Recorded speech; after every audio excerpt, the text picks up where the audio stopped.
Sergeants, can we please start the recordings? Recording underway.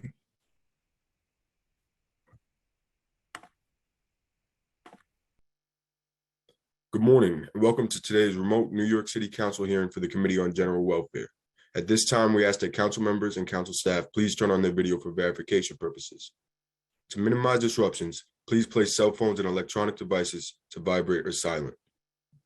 If you have testimony you wish to submit for the record, you may do so via email at testimony@council.nyc.gov. Once again, that is testimony@council.nyc.gov. We thank you for your cooperation. Chair, we are ready to begin. Good morning, everyone. Good morning and welcome to the very first hearing of the City Council's Committee on General Welfare in this legislative session. My first hearing as the chair of this committee. Today, the committee will hold an oversight hearing on the impact of the end of the state and federal eviction moratoria that were put in place to protect tenants from losing their housing during the pandemic and the potential influx of new clients in need of social service assistance. The COVID-19 pandemic has underscored the importance of safe and secure housing. It has never been more apparent that housing is healthcare and housing is a human right. It is both a public health and economic priority to keep New Yorkers safely in their homes for the duration of the pandemic, but given the end of the eviction moratoria, we must proactively get ahead of accommodating what could be a massive influx of new clients in need of assistance. Prior to the pandemic, nearly half of New York City households were rent burdened, meaning that they paid more than 30% of their income towards rent. The unemployment rates dramatically increased in the 5 boroughs, as they have around the country due to the economic fallout of the pandemic. The pandemic further strained what was already a precarious situation for low-income people in New York, many of whom will likely have no way to remain in their homes unless the city, state, and federal governments take further action to assist them. Today, we want to hear about what the city is doing to protect New Yorkers from losing their homes and what services and programs are available to ensure that those at the brink of homelessness remain stably housed. Thank you to the advocates, members of the public, and those with lived experience who are joining us remotely today. Thank you to representatives from the administration for joining us. I look forward to hearing from you all on these critical issues. At this time, I'd like to acknowledge my colleagues who are here, Council Members Yeager, Riley, Stevens, Caban, Lee, and Williams. Finally, I would like to thank the committee staff who worked to prepare this hearing today. Aminta Kilawan, our senior counsel, Crystal Pond, senior policy analyst, Julia Haramis, finance analyst, Rose Martinez, senior data scientist, Nicholas Montalbano, data scientist, and my staff, Michelle Cruz, deputy chief of staff. With that, I will now turn it over to senior counsel Aminta Kilawan to go over some procedural matters for this hearing. Thank you, Chair Ayala. Good morning, everyone. I am Aminta Kilawan, Senior Counsel for the Committee on General Welfare of the New York City Council. I will be moderating today's hearing. Before we begin, I want to go over a few procedural matters. I'll be calling on panelists to testify. I want to remind everyone that you will be on mute until you are called, and then you will be unmuted by the host. Please listen for your name to be called. For everyone testifying today, please note that there may be a few seconds of delay before you are unmuted, and we thank you in advance for your patience. At today's hearing, the first panel will be comprised of members of the public, followed by the administration, followed by council member questions, and then additional members of the public will testify. During the hearing, if council members would like to ask a question, please use the Zoom raise hand function and you will be called upon in order. Again, our first panel will be comprised of public testimony. All public testimony will be limited to 2 minutes. After I call your name, please wait a brief moment for the Sergeant at Arms to announce that you may begin before starting your testimony. And please note that panelists will be able to register for this hearing until 3 hours into the hearing itself. The first panel in order of speaking will be Randy Dillard, followed by Nigel Murphy, followed by Lauren Springer, followed by Jennifer Lee. And we will now begin with Randy Dillard. Time begins now. Okay, I'm Randy Dillard. I'm here to represent the right to counsel. I'm on the steering committee. I am a council leader for Community Action for Safe Apartments In 2017, we passed the right to counsel, giving access to legal representation to tenants across the city facing eviction cases. And the reason why we started this campaign, I live in the Bronx, and the Bronx had the highest eviction rate in all 5 boroughs, which was 11,000. Can you imagine the suffering of 11,000 families losing their homes? We did a survey of the court and we found out that 90% of the landlords had attorneys and 30% of the tenants did not. Tenants were signing stipulations and did not know what they were signing. And we won this right. And now 84% of the tenants get to stay in their home. We went back into the court and surveyed it again. And we found out that 53% of the tenants didn't know that they had the right to counsel. Landlords was getting there early, having tenants to sign stipulations before the right to counsel lawyers got there. Tenants was moving out without going to court. Landlords found another way to harass tenants. So we came back to the city council to get local law 53 passed. While we applaud the city for passing the legislation in May of last year with the effective date of November 2021, we are deeply disappointed that it has not yet been implemented.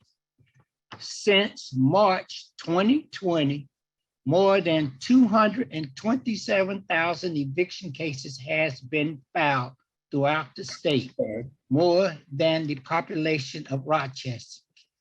Cases in the Bronx account for 40% of cases filed in New York Housing Court.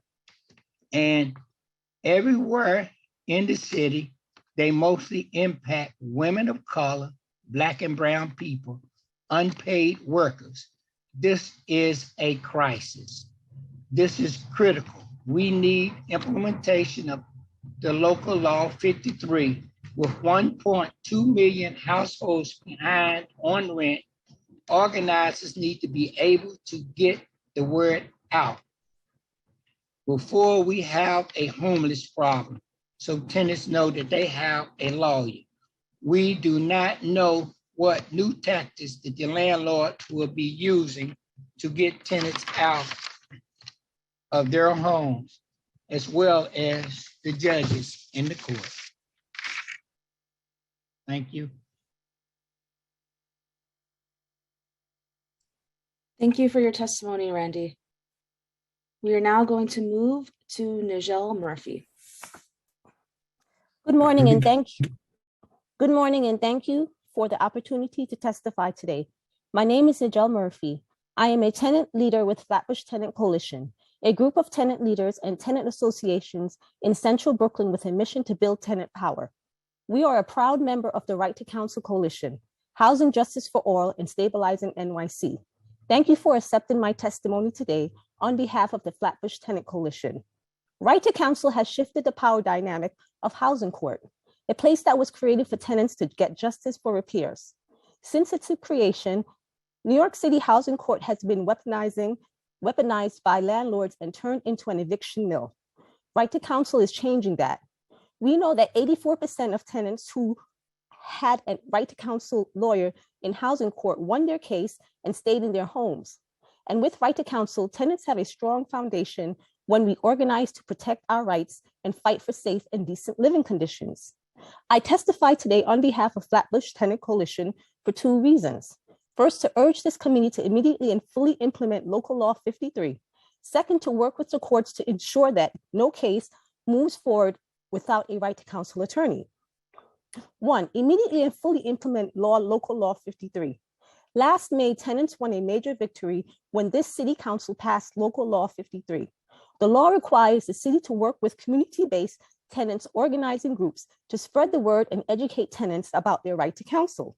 Many tenants in our city don't know they have this right to free legal representation in eviction cases.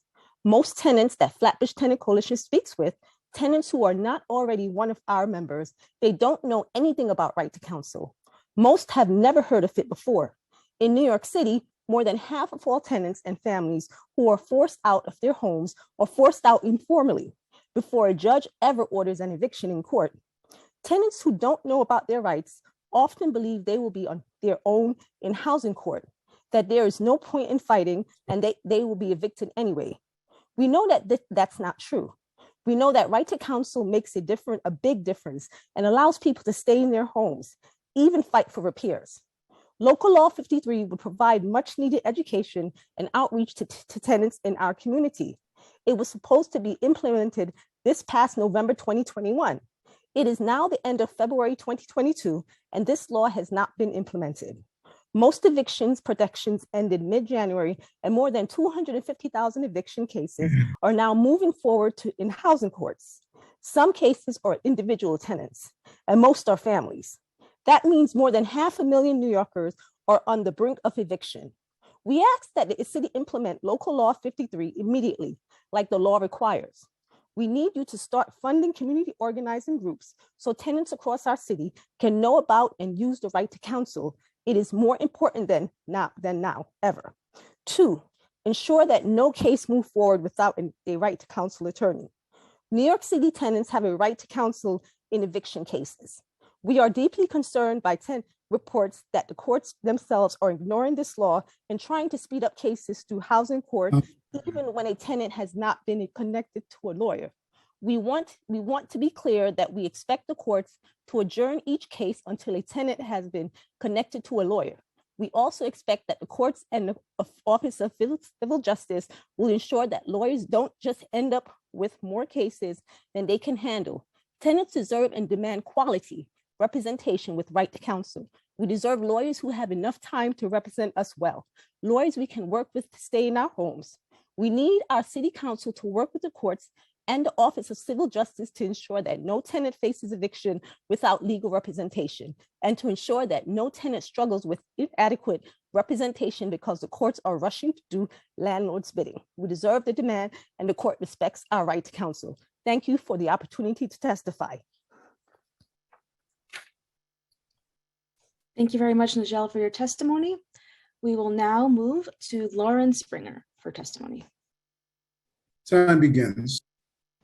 My name is Lauren Springer, and I'm a tenant leader with Catholic Migration Services, a nonprofit legal services provider and community-based organization actively engaged in tenant organizing work. I'm also on the steering committee of the New York City Right to Counsel Coalition. The Right to Counsel law, a landmark piece of legislation guaranteeing the right to counsel in eviction proceedings, was won after a 3-year tenant-led fight. To secure this victory, we used a plethora of tools at our disposal, including, among other things, holding rallies, press conferences, and town hall meetings, testifying at city council hearings and meeting with elected officials, collecting 7,000 petition signatures, making community board presentations, developing a wide base of supporters, and employing an active social media campaign and tapping into the power of the press. But even after securing this right in August 2017, tenants continue to fight to strengthen the law, securing 2 key legislative victories in May 2021, specifically the passage of Local Law 53, which provides for the support and funding of community-based tenant organizing groups for RTC outreach and tenants' rights education, and Local Law 54, which eliminated the 5-year phase-in period, immediately providing full citywide coverage of this right. The expiration of the eviction moratorium has made the RTC law and its amendments even more critical as tenants face an onslaught of eviction cases. While Local Law 53 became effective in November 2021, 4 months later, community-based organizations have yet to receive any of the $3.6 million purportedly allocated towards this bill, and the request for proposals has yet to be released. The city needs to get in compliance with its own law by releasing funding to the organizers. For tenants to exercise their rights, they need to know they have them.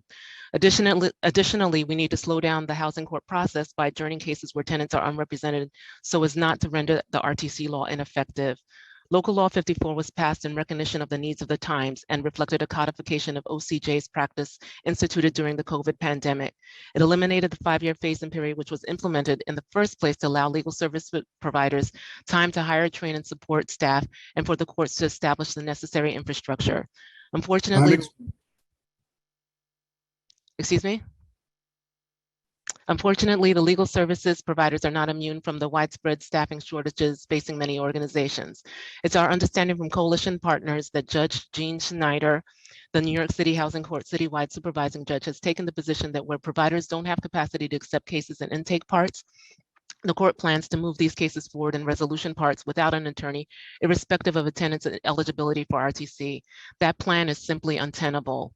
Moving cases forward without an attorney subverts the intent and purpose of the RTC law and represents a retraction of the ground gained by tenants in securing this hard-won right. To be clear, no case should move forward without an attorney. Moreover, legal representation should be meaningful. Tenants are entitled to due process and quality representation and do not deserve an overworked, overburdened attorney with caseloads so huge they cannot devote adequate time, attention, effort, and resources to their clients' cases. Nor should cases be proceeding with all deliberate speed so that the clearing of court dockets is carried out at the expense of effectuating a tenant's right to legal representation. Thus, I strongly urge the City Council to fully implement Local Law 53 by providing funding and support to tenant organizers and ensure that Local Law 54 is carried out as intended. Thank you. Thank you, Lauren, for your testimony. And the final panelist for this first panel of our hearing will be Jennifer Lee. Moving to Jennifer. Urge the City Council to Hi. Local Law 53. Good morning, and thank you for the opportunity to testify today. My name is Jennifer Lee. I'm a tenant leader. I'm a tenant leader and steering committee member with the Flatbush Tenant Coalition. Of our hearing will be Jennifer Lee. Moving to Jennifer. We are a group of tenant leaders and tenant association in Brooklyn with a mission. Jennifer, just a second. Sorry to interrupt, but I think that you might have audio on in the background, so maybe you want to turn that off for this time. Okay, I'm sorry. Good morning, and thank you for the opportunity to testify today. My name is Jennifer Lee. I'm a tenant leader and steering committee member with the Flatbush Tenants Coalition. We are a group of tenant leaders and tenant association in central Brooklyn with a mission to build tenant power. We are a proud member of the Right to Counsel Coalition, Housing Justice for All, and Stabilizing NYC. I'm asking this committee to immediately and fully implement Law 53 and to work with the courts to ensure that no eviction case moves forward in housing court without an RTC attorney. Tenants won Local Law 53 this past May, but it still hasn't been implemented. The law is supposed to give money to communities, to groups to spread the word and the right to counsel in our committees, so people in dire straits know they have a right to free lawyer to represent them in housing court. Lots of people facing eviction don't know they have someone to turn to. They are harassed by landlords and pushed out of their apartments, thinking they are on their own. We need you to make sure Local Law 53 is implemented so that our neighbors know legal help is available if they are facing eviction and where they can get it. We also need you to ensure that no tenant with the right to counsel faces housing court on their own. There are too many tenants in housing courts right now and not enough lawyers to represent them all immediately. We have heard that the courts plan to deal with the situation to just force some tenants who have a right to counsel to go through the housing court process on their own, not represented by an RTC attorney. We also have heard that the court is bullying legal organizations into taking more cases than they can reasonably handle. We remind you, New York City tenants have a right to counsel. This means we have the right to quality legal representation. When a tenant is in court and there isn't an attorney immediately available, we demand that these cases be adjourned until tenants can get proper legal representation. Almost every landlord has a lawyer in housing courts, but everyday tenants are not lawyers, and most of us cannot afford their own lawyers. How will everyday people defend themselves against landlord lawyers in housing courts?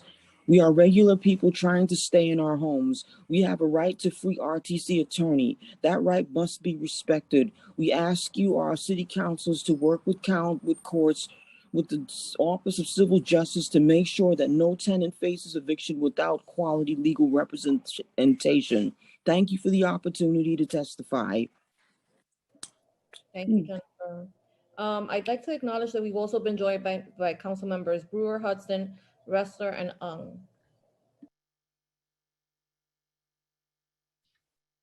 Thank you very much, Chair, and thank you to this entire panel for your testimony. Chair or council members, do you have any questions? If council members, if you do, you may use the raise hand function. And Chair, I'll turn it over to you. I don't have any questions per se, but I just wanted to say thank you for your advocacy, your continued advocacy. And you're absolutely right. If tenants are not aware that these protections exist, then we might as well not have them in place. And I was actually not aware that we had that local law had not been implemented yet. So, you know, even I am learning something today, and I will, you know, look into this, and we'll try to figure out what the holdup is and see how we can be helpful in ensuring that we're moving that along as quickly as possible, because that doesn't make any sense to me that we're in the middle of the worst, you know, crisis the city has seen in so many years, and that we even have to go back and remind them that this has to be done. So thank you all. I know that this is not easy work, but it is important work. So I want to just to recognize that, you know, we really appreciate you. I don't know if any other members have anything that they would like to add. I don't see any. It looks like Councilmember Brewer has questions, followed by Councilmember Hudson. Time. Thank you very much, Madam Chair, and to the committee.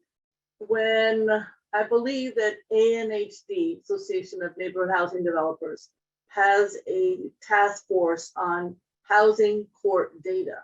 So what we're trying to do with that data, in addition, God help us to know where evictions are. They have now the housing court data, because I helped them get it, that says where evictions might be taking place because the owners have filed papers. So I'm wondering if any of you have had any contact through any of your nonprofits, because what's supposed to happen is that if there is data showing that there are, you know, holdovers being filed or whatever kind of evictions the owners are trying to pull off, hopefully unsuccessfully, that we can then send in some of your great organizations to either organize or have legal representation. So I just didn't know if anybody's aware of this effort, and if you are, is this successful? Thank you.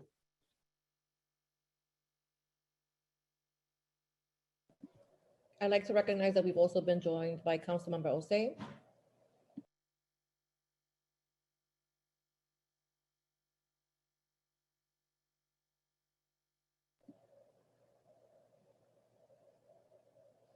Councilmember Brewer,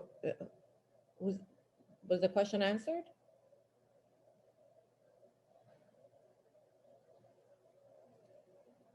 Lauren has her hand raised and can likely answer the question. If Lauren can be unmuted on our end.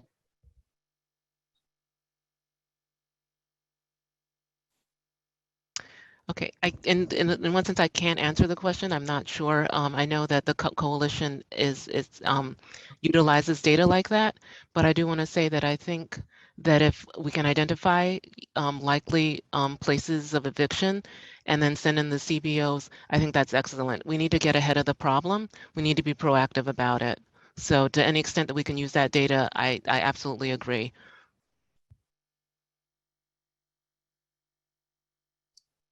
Thank you so much for your response, Lauren. I'm now going to turn it over to Councilmember Hudson for questions. Hi there, good morning. Thanks everyone. Thank you, Chair Ayala. Before I get into my questions, I want to note that residents in zip codes included in part or full in my district, District 35, have filed more than 21,000 ERAP applications, including over 10,000 for rental arrears, over 8,000 for prospective rental arrears, and over 2,500 for utility arrears. And my district lost 20% of its Black population over just the last decade. And so I'm very concerned that we'll see a continued displacement of Black residents during this next or current eviction crisis. And so wanted to ask some questions specifically about older adults who, of course, are included in those numbers. How many older adults have applied for one-shot deals, and how many times have they needed to apply before they've been approved is my first question. How does HRA conduct outreach about one-shot deals to older adult facilities? Are there relationships established with NORCs, older adult centers, home care providers, or any other organizations directly serving older adults? And are there programs or grants for older adults, many of whom are on severely restricted incomes, where they can apply to have the repayment requirement waived? Councilmember, I'm not sure if you're aware. Thank you so much for your questions. Not sure if you're aware, but the first panel that we had for this hearing was a public panel, and I believe your questions are geared towards members of the administration. Yes, So sorry, if it's possible for you, on this. no worries. If it's possible for you to hold on to those questions and then re-ask them after the administration testifies, that would be really, really helpful. Sure thing. Thank you. Sorry about Thank that. you so much, Councilmember. No worries. Now going to move on to Councilmember Ressler for questions. Time begins. Thank you so much. Firstly, let me just congratulate my friend, Chairwoman Ayala. I cannot think of a better person in the not just city council in the world to be chairing this committee. And we are so lucky to have Diana at the helm of one of the most critical committees in the council. And thank you, Chairwoman Ayala, for your leadership. Really excited to work together with you here. And want to take the opportunity as well, congratulate our new HRA administrator, Lisa Fitzpatrick, who is awesome. And we are lucky to have such a really experienced and capable government administrator in this role. Lisa is a GSD kind of person, a get shit done kind of person. So thank you, Lisa. My question is for Ms. Springer. And I just want to thank the tenant leaders and organizers. Randy's been doing this work for a long time. Is one of the great advocates and activists out there. So thank you for everything you do at CASA, and Ms. Lee from Flatbush Tenant Coalition. But Ms. Springer, I'm really interested if you could speak to the capacity side on legal services. I think we all at the council understand how important it is to guarantee right to counsel for every tenant. And that's the best way to keep tenants in their home and avoid evictions. But my understanding is that we're struggling to keep up with the legal capacity, with the legal services capacity, even within the very narrow income bands that the program serves currently. And I certainly would love us to to expand the income bands and make it a universal program where every tenant in New York City is guaranteed a free attorney. But I'm very concerned that our legal services organizations don't yet have the capacity to do it. Could you speak to the current capacity constraints and any strategies that we should be employing together to expand legal services capacities so that universal access to counsel is truly a right that we can guarantee for all New Yorkers?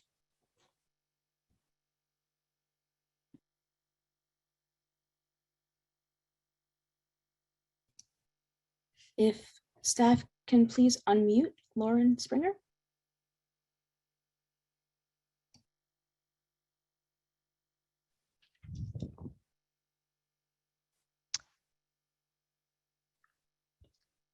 Okay, so basically, you're right. There are issues in terms of capacity currently, as we've testified. Attorneys are basically handling unprecedented caseloads, and so they're handling like maybe upwards of 60 to 80 cases. Also, what's happening, and then what we've heard is that there's a faster pace of the court caseload. So it's like, whereas like it used to be judges would hear one case for every 30 minutes in an RTC intake part. Now they're hearing like 2 cases every 15 minutes. With respect to managing the caseloads, it really is about like slowing down the court process. It's about allowing adjournments and giving adjournments that are actually meaningful, because a lot of times what's happening, even if there's an adjournment, they're short. So like maybe 1 to 2 weeks, which is not adequate time for an organization to get up to speed, basically to get up to capacity. They're already handling all of these cases. So I think in a sense, it's really about prioritizing what's important here. This isn't, tenants are entitled to due process. I mean, basically with the fact that this is full, that RTC is fully implemented across the city. So it's really about making sure that cases don't move forward when tenants are not represented. And it's allowing the time for these legal services providers to either cut down on caseloads or, come up to speed in terms of dealing with their staffing shortages. And I think that anything that the city council can do, in a sense, to urge the courts to just basically follow the law that was passed, I think would be helpful.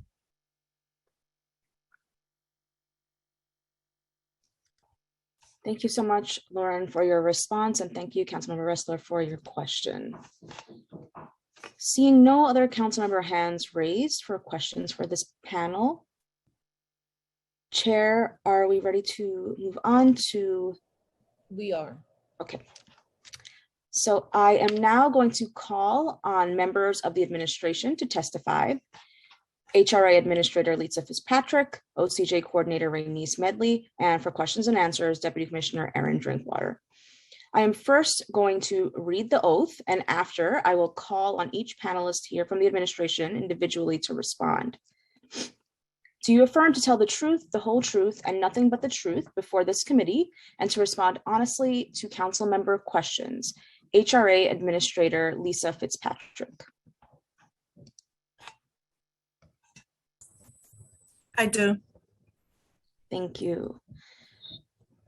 Do you affirm to tell the truth, the whole truth, and nothing but the truth before this committee, and to respond honestly to council member questions? OCJ Coordinator Rainice Medley.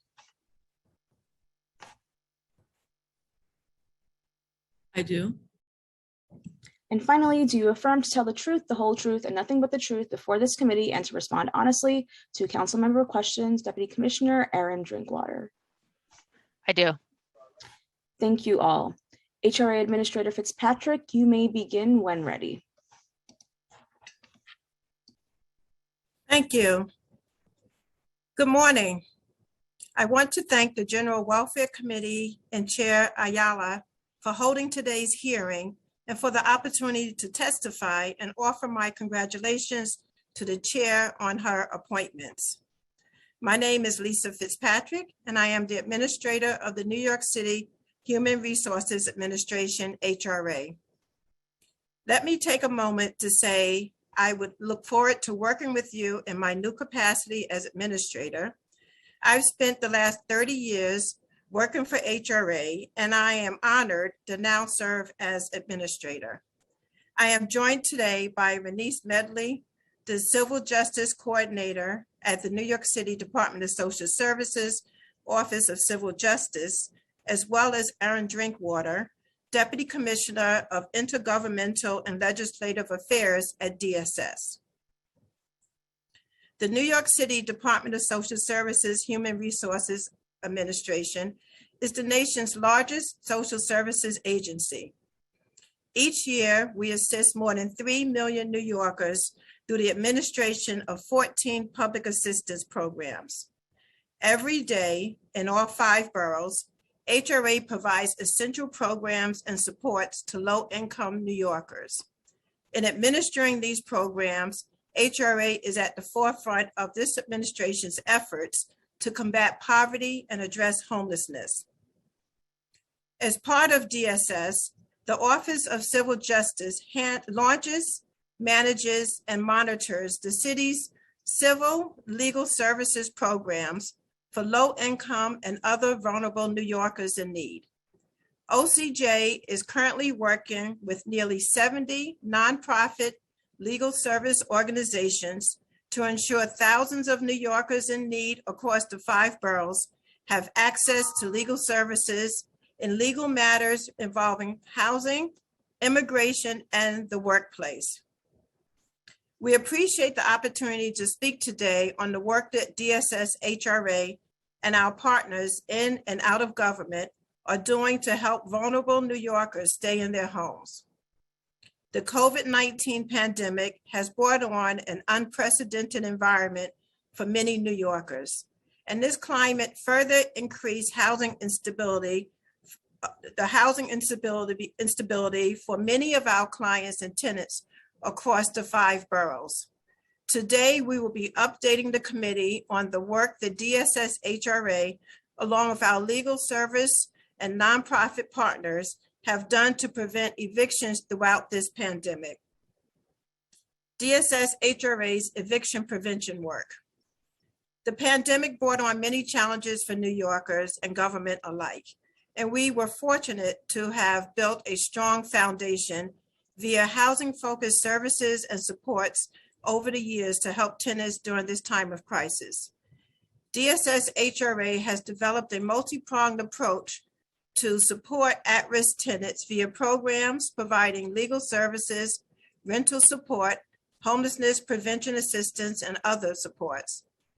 These existing programs placed us in good stead as the pandemic hit, and we encourage you to help us connect New Yorkers in need to these critical programs as we all work to prevent evictions and keep individuals and families in their homes. Legal services and the right to counsel. DSS Office of Civil Justice has launched and operated a wide range of civil legal services for New Yorkers in need since the office's inception in 2015. At the center of this work is the implementation of New York City's groundbreaking right to counsel law. In partnership with the City Council, New York City made history by becoming the first city in the nation to enact a law ensuring that all tenants facing eviction in housing court or in administrative termination of tenancy proceedings in public housing have access to free legal services. Since the right to counsel law was enacted in 2017, the landscape for access to housing justice for tenants in New York City has been transformed. We are proud to report that we are making real and substantial progress in increasing access to justice, which is leading more and more to fair and just outcomes for tenants in need. Moreover, New York City's right to counsel law is now implemented citywide, with tenants, regardless of their zip code or immigration status, having access to legal services which are provided by our OCJ contracted legal services providers. These efforts have had dramatic and positive results for at-risk tenants. Residential evictions by city marshals fell by over 40% between 2013 and 2019, while nationwide evictions climbed and the percentage of tenants facing eviction in court with the help and protection of legal representation stood at 38% at the end of 2019, up from a mere 1% in 2013. Moreover, in the overwhelming majority of cases, when tenants have lawyers in eviction proceedings, they get positive results. For resolved cases in calendar year 2020, 86% of households represented by housing court and represented in housing court and public housing proceedings by OCJ-funded tenant lawyers were able to remain in their homes. At the end of 2021, over 574,000 New Yorkers had received free legal representation or assistance in eviction and other housing-related matters since 2014 through legal services programs administered by DSS HRA. These efforts have leveled the playing field for tenants, and we look forward to partnering with our nonprofit legal services providers, advocates, partners in government, and the City Council to further build on this progress. Rental assistance programs. Our legal assistance work is part of a broader array of eviction prevention tools at DSS HRA. Among these programs and tools are our rental assistance and arrears programs, which help stabilize the housing conditions of tenants at risk of eviction. We have increased access to rental assistance by taking various steps, such as, and most critically, reestablishing rental programs and then streamlining them into one program, City for HEPS. City for HEPS had replaced various rental assistance programs, making it easier for tenants to get the support they need and streamlining landlord payments and case administration.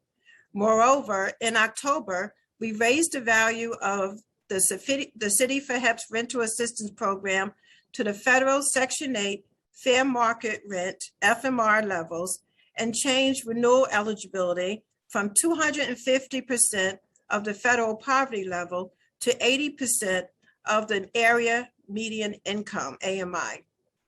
Raising the value of City for HEP's rental assistance will increase housing options available as clients transition to permanent housing from shelter, as well as going further in helping New Yorkers who may be experiencing homelessness or facing eviction remain in their homes. Home base. Shifting to homeless prevention services, HRA oversees 26 home-based centers across the 5 boroughs. The home-based program provides various homeless prevention services and aftercare services to families and individuals exiting shelter and transferring to permanent housing. New Yorkers may be eligible for home-based if they are at imminent risk of entering the New York City shelter system or low income and want to remain stably housed in their community. Once in the program, dedicated home-based staff are available in each borough to evaluate a household's specific needs and offer support such as services to prevent eviction, assistance obtaining public benefits, emergency rental assistance, utilities and mortgage payment support to address arrears, short-term financial assistance, educational and job placement assistance, and help relocating. These programs, and more importantly, the outcomes, show the importance of investing in a prevention-first approach to address housing instability. The agency has connected more than 155,000 New Yorkers to rental assistance and rehousing programs and supported nearly 60,000 rent-burdened households annually pay back rent or utilities during the prior administration. And we expect to continue this trend under Mayor Adams' leadership. DSS HRA's eviction prevention work during the COVID-19 pandemic.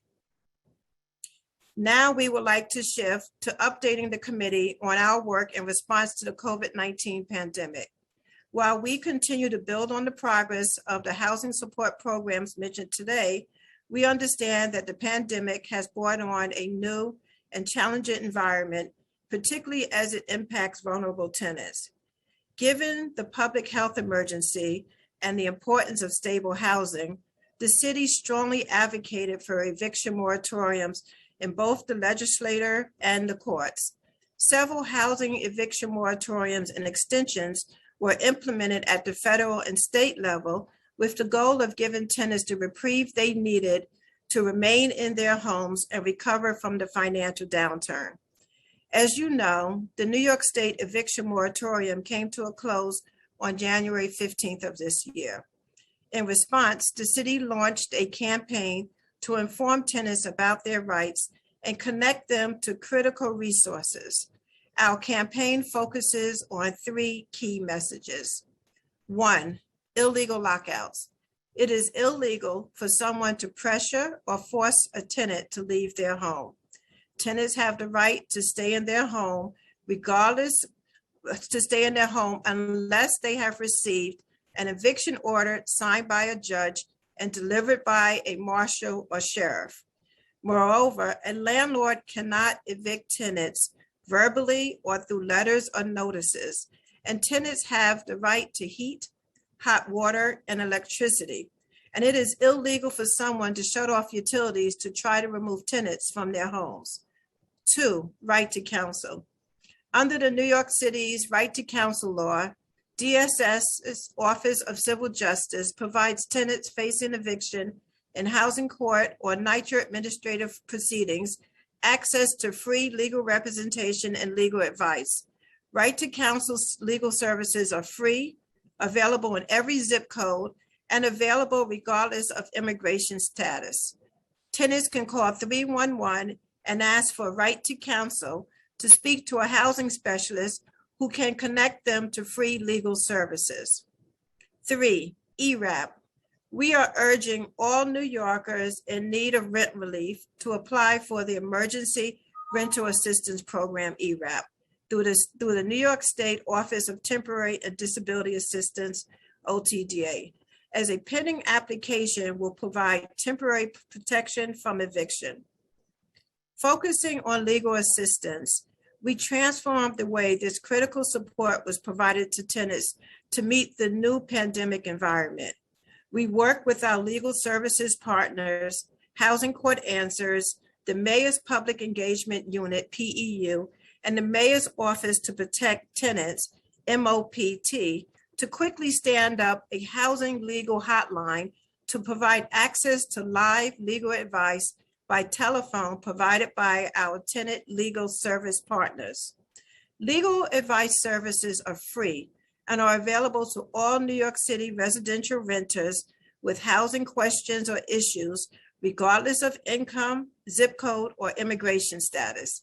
Tenants can access these services by calling 311 and asking for the city's tenant helpline hosted by PEU, or through Housing Court Answers, or through the Housing Court Answers hotline. Legal service providers continue to be available to connect with tenants at initial appearances across all boroughs.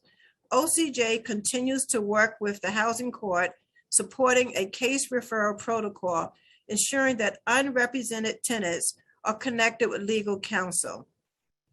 When Housing Court has fully reopened for all eviction proceedings, stays for pending ERAP applications and other procedural safeguards remain for certain eviction matters.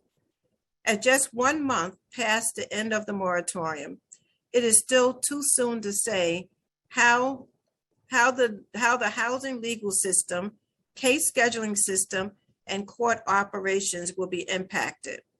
In the wake of the moratorium and the upheaval of the pandemic, as across all sectors, recruitment and hiring to continue to present challenges for legal services providers. While at this time, new eviction filings have not returned to pre-pandemic numbers, it is unlikely that OCJ providers can continue to provide full representation to tenants above 200% of the federal poverty level. Even if full representation is discontinued for over-income tenants, they will still continue to receive free legal advice and brief counsel to understand the legal process and be equipped to defend their cases. Working together, PEU, MOPT, and OCJ conducted proactive outreach to tenants at risk of eviction throughout the pandemic. This outreach included a mail campaign promoting the launch of the tenant helpline, as well as a targeted outreach mail and phone outreach directed at New York City tenants who faced pre-pandemic eviction warrants or who were at risk of eviction for failing to appear in court proceedings. Since its inception in April 2020, the city's tenant helpline, run by PEU, has received almost 90,000 calls from New Yorkers with housing-related issues. The helpline was designed to serve as a one-stop shop to inform New York City tenants about their rights and connect them to housing-related resources, including free legal services. Because tenants who call the helpline are frequently experiencing a range of connected hardships, the helpline expanded to serve callers more holistically by connecting them with additional city programs like SNAP, cash assistance, home base, one-shot deals, and helping them to apply for state programs like rent relief and unemployment insurance. Unlike 311, the helpline is staffed by housing experts who can triage a wide variety of calls and immediately determine whether a client would need comprehensive case management or a simple referral to another agency or a community-based organization. To accurately identify a client's needs and provide them with the personalized care necessary to address sensitive cases requires extensive training, and PEU staff are uniquely equipped with the skills required for these conversations. When case management is needed, helpline staff refer the tenant to in-house tenant support unit specialists who seamlessly open a case for the caller and assist them at every stage of the process, whether fighting an eviction or landlord harassment.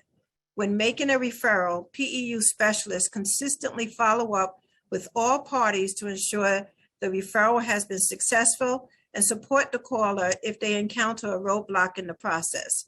This type of hands-on support is particularly critical when dealing with cases related to possible vacate orders, illegal lockouts, undocumented callers, and others with sensitive or otherwise urgent situations.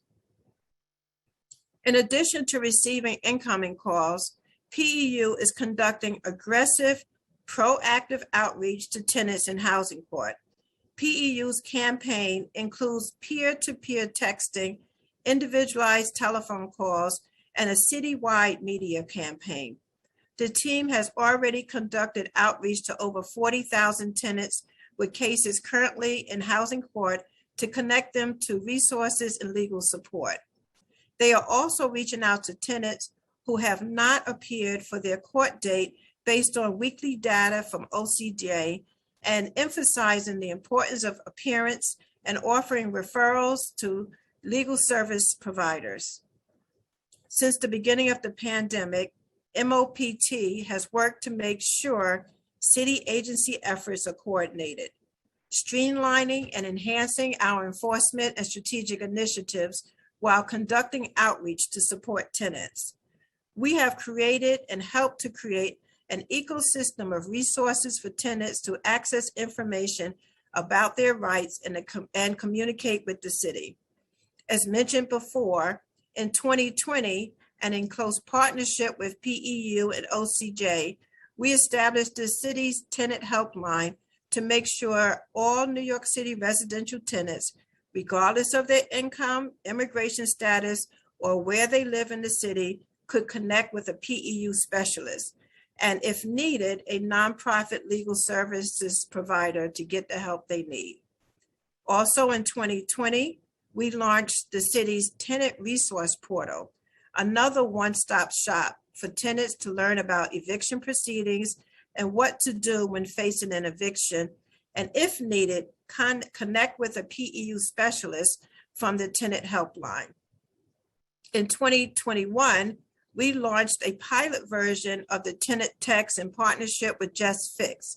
Tenant Text, an SMS text messaging tool, connects renters in Inwood and Washington Heights with up-to-date information and organizational resources to address their housing questions.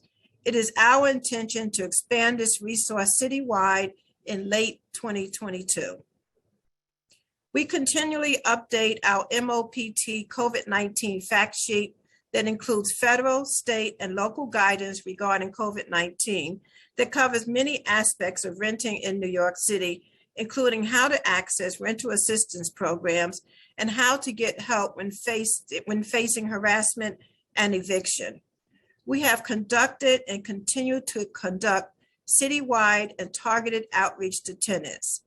This includes several mailing campaigns to tenants with active eviction cases in housing court since early 2020. These campaigns have included information about tenants' rights and how to submit a hardship declaration to trigger eviction protections, information about ERAP and eviction protections, and lastly, information about illegal lockouts and additional eviction protections after the expiration of the eviction moratorium. MOPT continues to send these mailers on a weekly basis to any tenant who has a new eviction case against them in housing court. In partnership with OCJ, DSS, and PEU, we launched the Right to Counsel public education campaign in late 2021. In early 2022, with the additional support of the Department of Housing Preservation and Development, HPD, we launched the Illegal Evictions and Evictions Moratorium campaign, which is still running and aims to inform tenants about their rights when facing an illegal eviction and how to access additional eviction protections. State and federal landscape on housing support. As mentioned earlier, and in accordance with state law, the New York State OTDA is administering ERAP. Through this program, federal funding is available for city households who are behind in their rent. Moreover, ERAP provides certain eviction protections to tenants who file for participation in the program. In New York City, DSS HRA launched an outreach and education program where the city contracted with local community-based organizations to provide New Yorkers with assistance in completing ERAP applications. We partnered with organizations in each of the 5 boroughs to provide ERAP support. Their outreach included application assistance, conducting trainings and presentations to community groups, tabling and canvassing, and other forms of direct contact with tenants in need. ERAP and other programs such as the federal emergency housing vouchers have provided critical support during these unprecedented times. These programs, along with the services provided each day by our partner providers and staff, are more tools in the toolbox that we can deploy to help tenants in need and stabilize their housing conditions. In closing, we appreciate the opportunity to testify today and update you on the work that DSS HRA and our partners have done and continue to do to support tenants in need. We stand ready to help vulnerable tenants through their housing and uncertainty, and we look forward to partnering with the council on these efforts. Thank you, and we welcome any questions you may have. Thank you, Administrator Fitzpatrick, for your testimony, and to the administration for your testimony at large. I am now going to turn it over to Chair Ayala for questions for the administration. Thank you, Administrator Fitzpatrick. That was actually a really great testimony, and I want to just give credit where credit is due. I have been paying attention to the public awareness campaigns that DSS has launched in the last year, and I actually find them very informative. My only critique would be, it's not even a critique, but I actually I would welcome a partnership with DSS, and I think that many of my colleagues would agree.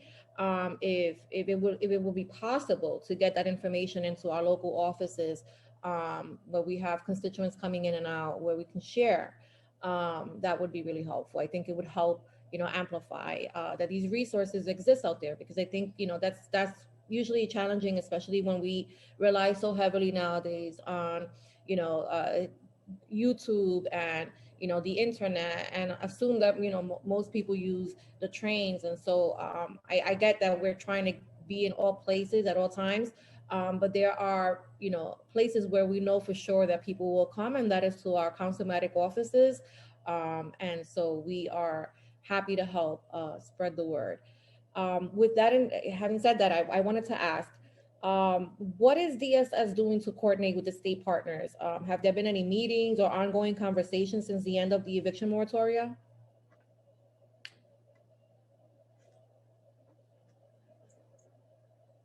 Thank you, Chair Ayala. We definitely appreciate the council's support in getting the message out, getting the word out.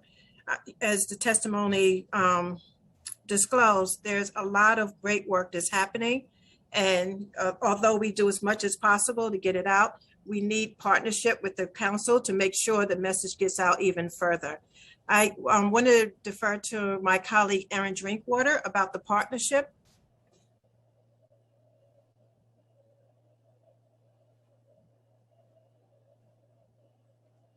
Could someone unmute her? Oh, thank you.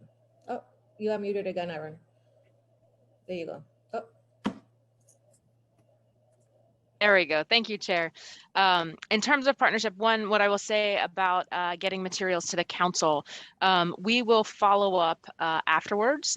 We have a direct line that council members can order materials from the agency that then will be mailed directly to district offices. So we'll certainly follow up to make sure members of this committee have that information and we can share it with staff so they can circulate that to all members as well.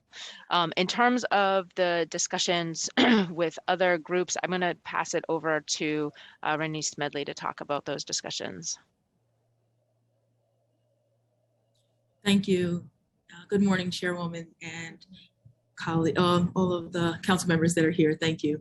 Regarding a partnership with state, that in our wheelhouse at OCJ, that primarily means the Office of Court Administration and Housing Courts. It's the biggest state partner that we work with directly. And we are in constant communication with them as well as our legal service partners to understand how the cases are flowing, what the workflow looks like, and how the program is supported in the courthouses so that we can best connect with tenants that are coming into the courts. So for instance, one of the things that we're very much wanting to support in our partnership with the courts is making sure that there are touch points and opportunities in the court system, no matter where individuals may present in court, to be connected with counsel. And through our partnership with Housing Courts, we've been able to ensure that when people present to court, even if it's not in that part that's designated for individuals to show, that they're able to be connected with counsel when they come through those doors. Thank you. Has there been any conversation with the state and the federal government about additional resources to help fund programs such as ERAP? Because I'm concerned that we're encouraging more and more New Yorkers to apply for ERAP when we know that we don't have the resources necessarily to pay that out just yet. But using it as a tool to kind of deter evictions, which is great. But what happens is that if you're applying for ERAP, and you could have easily applied for a one-shot deal because maybe you don't owe that much. Now you don't qualify for a one-shot deal because you have an application pending for ERAP. So is there conversations with, has DSS or the city, the admin been having conversations with the state and federal government that has made, you all comfortable knowing that we're sending all of these people to apply for ERAP because at some point these programs will, receive the additional dollars that they need to pay out?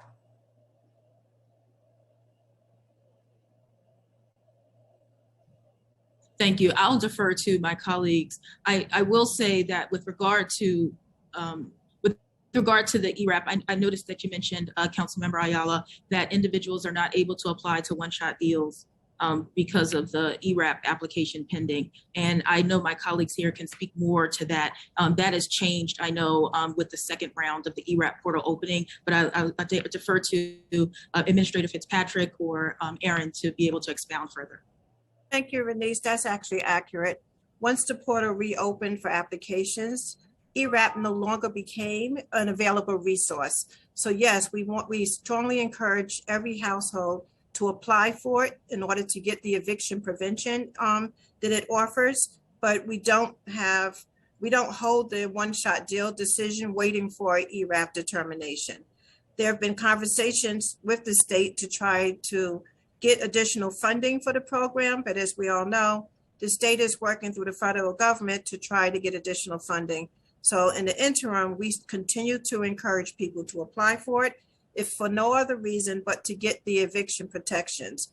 Prior to the portal closing, if someone applied for a one-shot deal, they were sent to ERAP to apply for ERAP as an available resource. So for those initial applications, which have since passed, but for those initial applications, we encourage ERAP because, as you know, ERAP funding is free. There's no repayment agreement. It's available to non-citizens as well. So it was more of a resource to individuals than the cash assistance one-shot deal.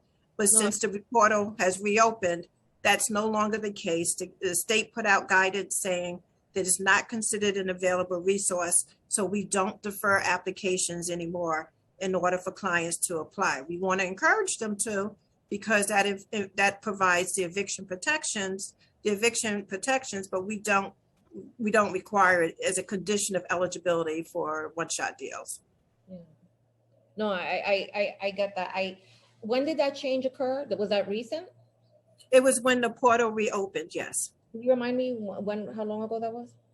I think it was in January. I don't have the exact date that the portal reopened. I can get that for you. Yeah, because we have we have had cases, I know in my office, and I'm sure I'm not, it's not exclusive to us, where, constituents have been denied the one-shot deal because they have a pending ERAP application. And so that, that really just, it concerns me. And I wonder, if we're not able to secure those dollars, then, we're going to have a backlog of, of people that could have maybe, just easily applied for the one-shot. And I get it. I mean, listen, if I was applying for one or the other, I'd rather apply for the ERAP that I don't have to pay back, because it creates a, financial burden. But I just want to, just to make sure that people understood that they had options, and what those options were. Okay, hold on a second. I kind of lost my track of thought here. So question number 3. Do we know what the number of applications has been for one-shot deals today versus what they were in, let's say, March of 2020? We don't have that data available today, but we'd be happy to get that to you. Can you please? I would appreciate that. Do we know what the number of families in shelter is today versus what they were in March of 2020? That's a very good question, but again, we don't have the data available. I do have the date of the reopening of the portal. It reopened on the evening of January 11th, 2022. Thank you.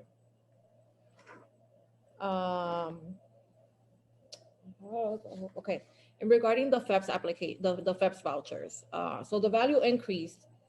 However, do we know, does DSS capture data that tells us that we gave out 10,000 vouchers and 5,000 families were housed?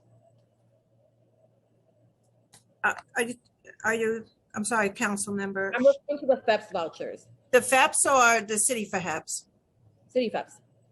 Yeah, we don't have that data available as well.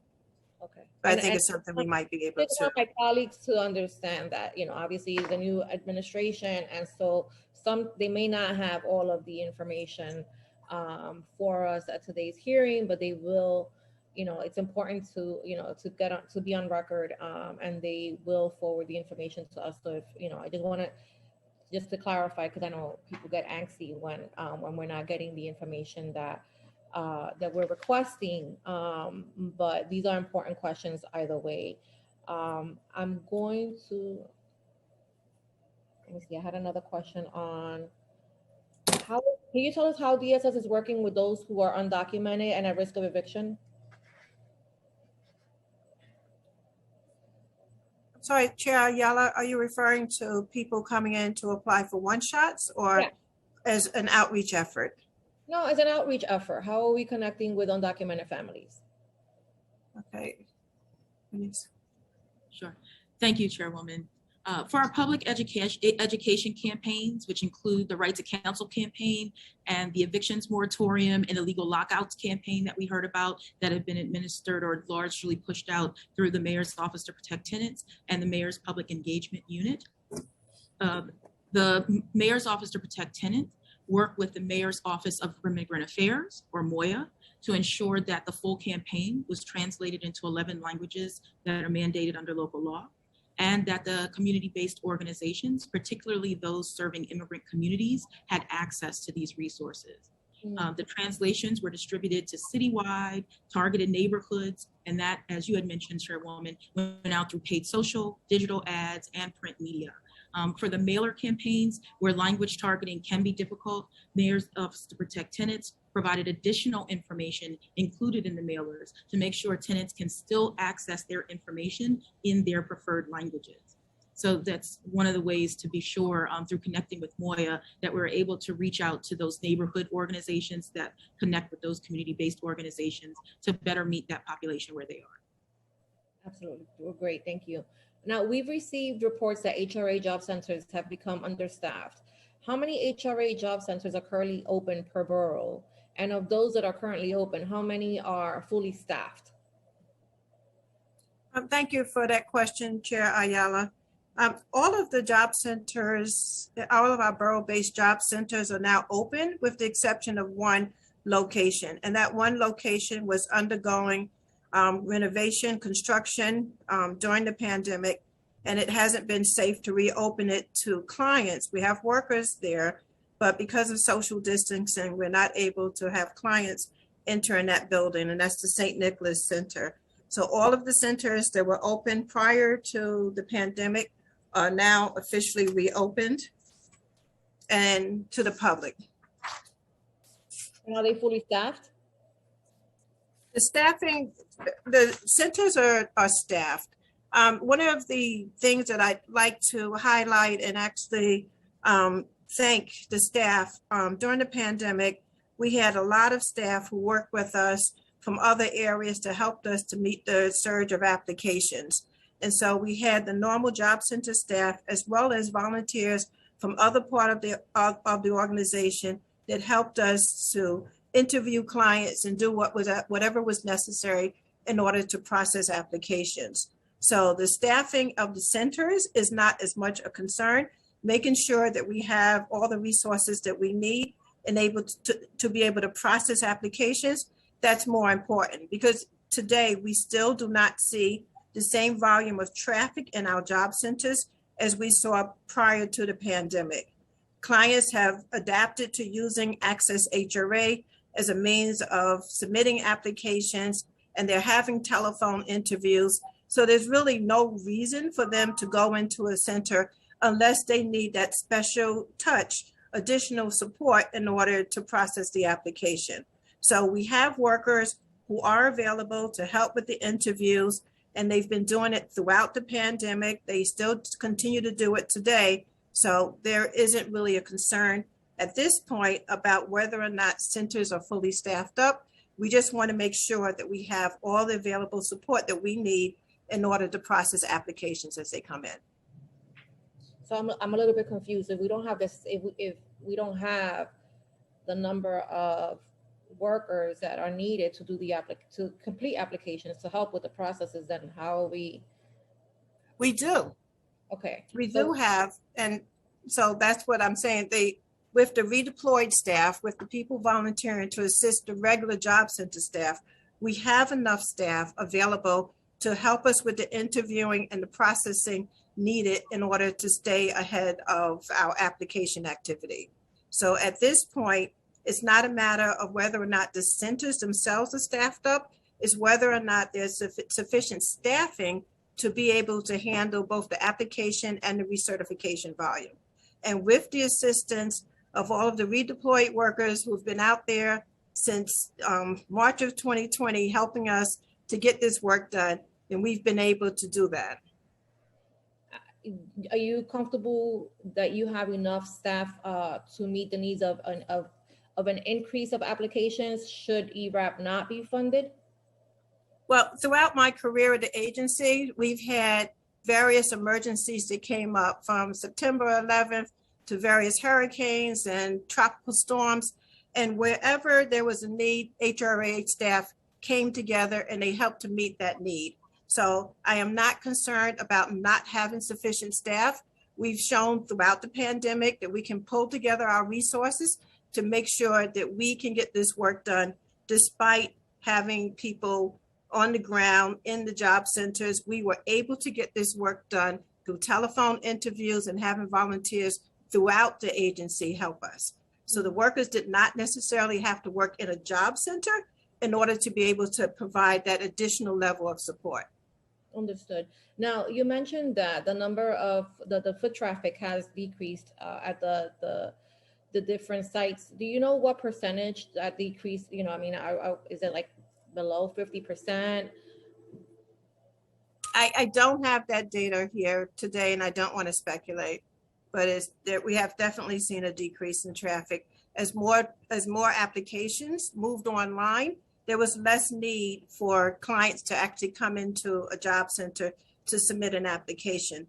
Prior to us receiving the state waivers, in order to apply for cash assistance, individuals had to physically come into a job center. At some locations, they were able to submit the application through Access HRA online at the center. And other times they just submitted a paper application or a worker helped them to complete that application. Since we got approval from the state to be able to submit applications remotely, the traffic has shifted from that in-person focus to now people submitting applications online and having telephone interviews. This is a sea change for the cash assistance program. It was something that we were already doing for SNAP. And we saw with the SNAP program how with the online submissions and the telephone interviews that the traffic decreased dramatically. We are seeing the same thing with cash assistance. This is a much easier way for the public to access services. They don't have to take off from work or worry about childcare or getting back to school to pick up their children while they're waiting in the HRA facility. They go ahead, they use the technology, and then they wait for the HRA worker to call them for an interview. So this has helped to make the program much easier to access throughout the pandemic. And so even if there is another surge of applications as a result of the end of the eviction moratorium, we are pretty certain that we will be able to handle that surge.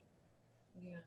My concern is, and I appreciate that, we're in 2021 and that, we're relying more and more on using, online resources.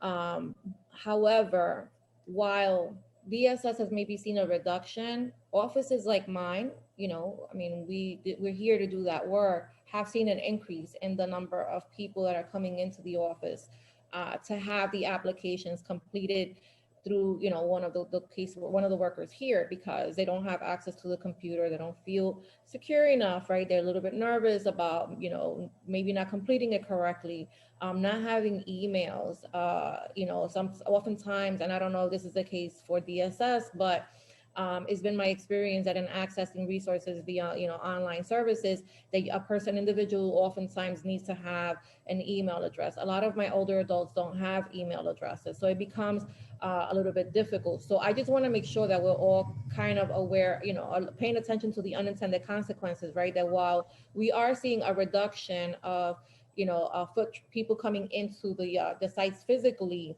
that it may I don't know what that means, right? I don't know universally. I don't know what it means. It could be right that more and more people are more comfortable with this form of communicating with the agency, but it also very well could mean that there are people that are now struggling within their own community to try to find somewhere where they can get the assistance that they need to fill out the applications. And that concerns me because during the height of the pandemic, specifically with the older adult population, a lot of the senior centers were closed. And I know that when I was, door knocking, handing out PPE, oftentimes I was doing constituent services, in the front of someone's door because they didn't have anywhere else to go. A lot of, most offices were shut down. We have a storefront. We were fortunate enough, and we represent a constituency that's, in high need. And so we wanted to make sure that we were here, but I was still doing constituent services, in the front of people's homes because they didn't have access to that. So I appreciate,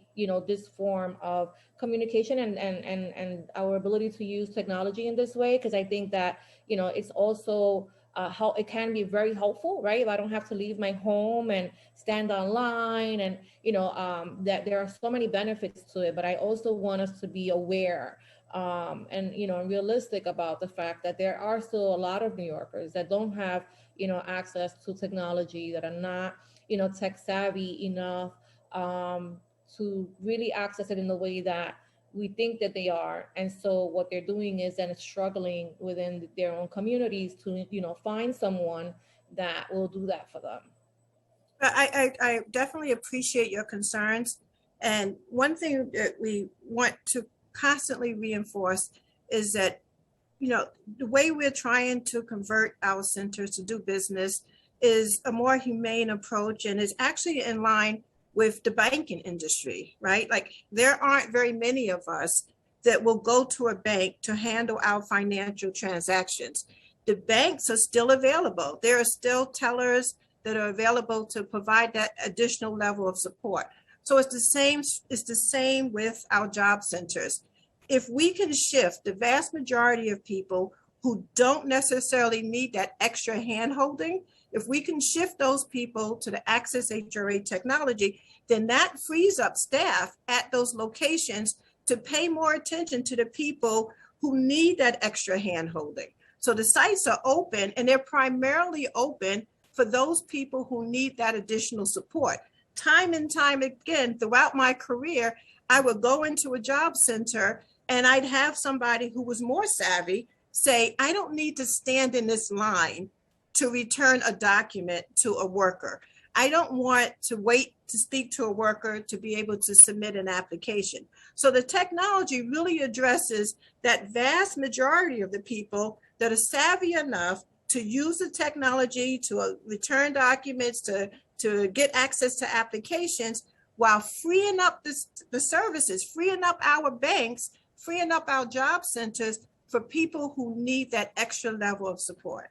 And so we absolutely agree with you, and we want to make sure that the services are available for those individuals who need that extra touch, who need to have somebody explain information to them.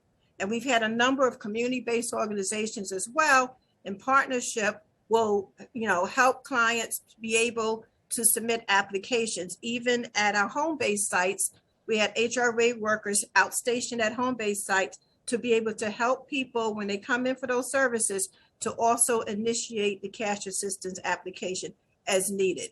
We saw it happen for SNAP, and we know it can happen with cash assistance as well. If we shift as much as possible to an online environment, then that frees us up to be able to spend more time with the people who need extra support. Absolutely, but the danger in that, and I'm just posting it, putting it out there, is that, as we start to see less and less people come into the physical job centers, that I'm concerned that this will lead to a consolidation of programs and the closure of some of these buildings, right?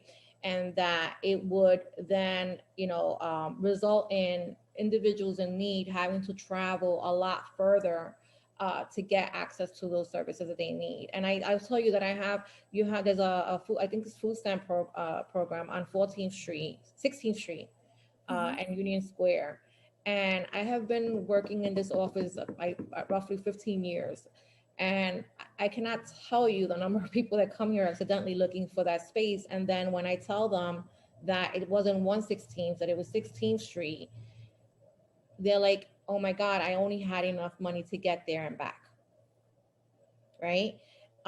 So I want to just be mindful of that as well. And, and I'm sure that at some point these conversations will be had, that if there is ever a conversation of consolidation, this body would love to, I know that our members would love to be a part of that conversation, and we would love, to see that priority for, sites that remain open are specific to neighborhoods and in the highest need. And with that, I'm going to turn it over to my colleagues because I want to give them all, I know we have quite a few here, and I want to give them an opportunity to ask questions as well.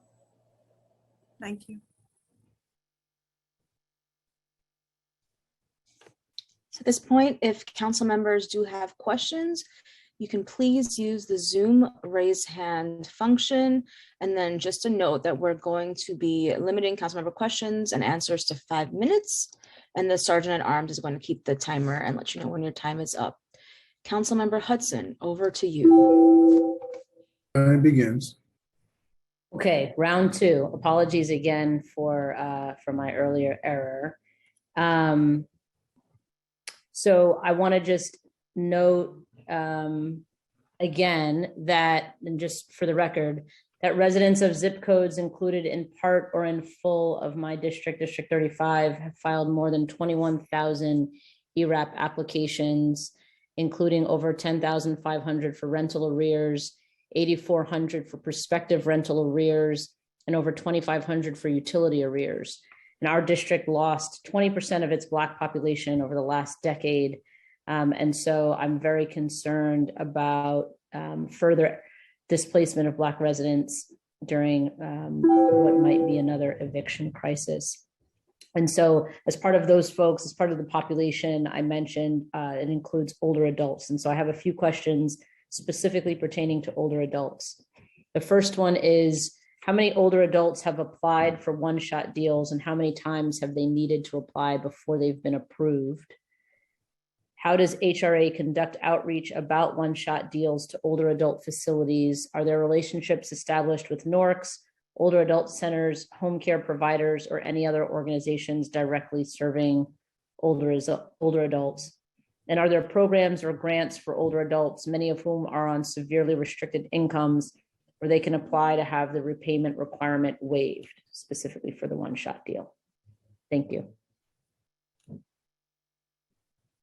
So I'll start with some of the responses on outreach. So we have an Office of Advocacy and Outreach that does outreach across the city, which includes partnerships with DFTA, making sure that information about HRA programs and services is shared in both directions. So if DFTA is working with clients and they learn that a client needs some of the resources provided by HRA, they will refer those individuals to us.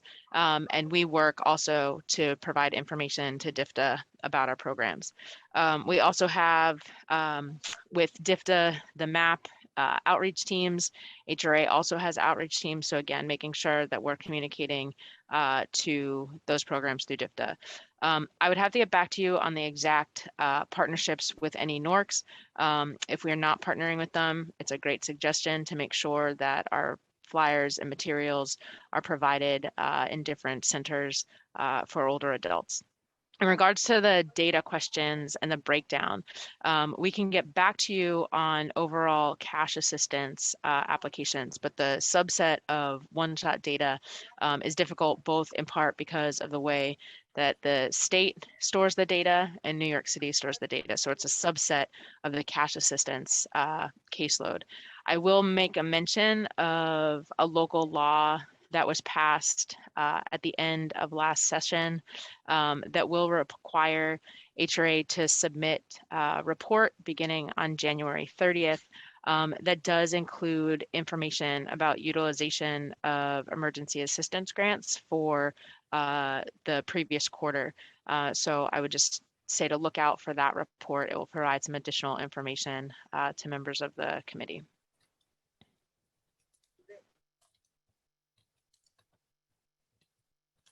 Thank you very much, Deputy Commissioner, and thank you, Councilmember Hudson, for your questions. Now going to turn to Councilmember Williams for questions, followed by Councilmember Ose. Over to Councilmember Williams. Clock is ready. Hello, thank you so much, Chair Ayala, and to the administration for being here today, and of course, our wonderful advocates.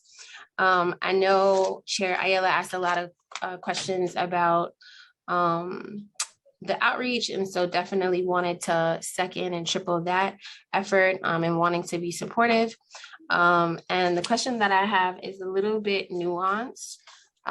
So I have a district with a lot of small landlord homeowners, and just wanted to know what the city is doing to help them, because there's a lot of neglected needs, and sometimes they have folks who have been renting and have not been paying, and there's a lot of compounding issues for small homeowners, so small landlords. So I just wanted to know if there's any resources or if the city has made any plans to help small landlords.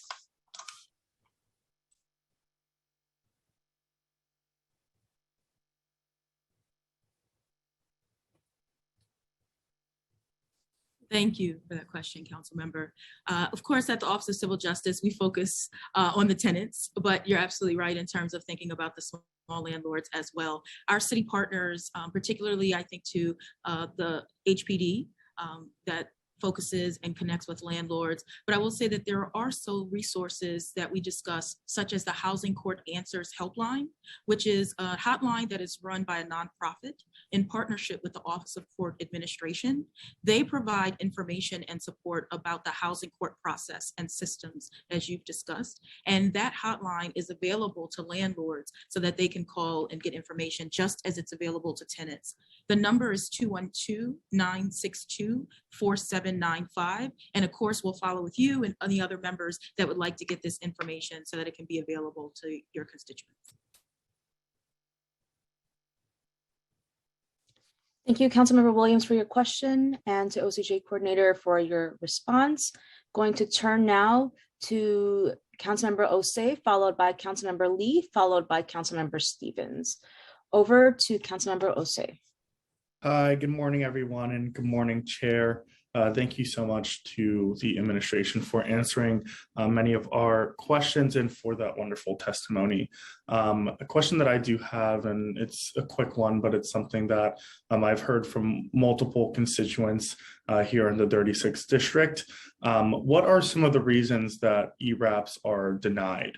I know that there have been a couple instances where that has happened from some of the tenants within the district. And I just wanted to hear from you about some of the reasons that that may happen, and then how those could be appealed in the best way possible.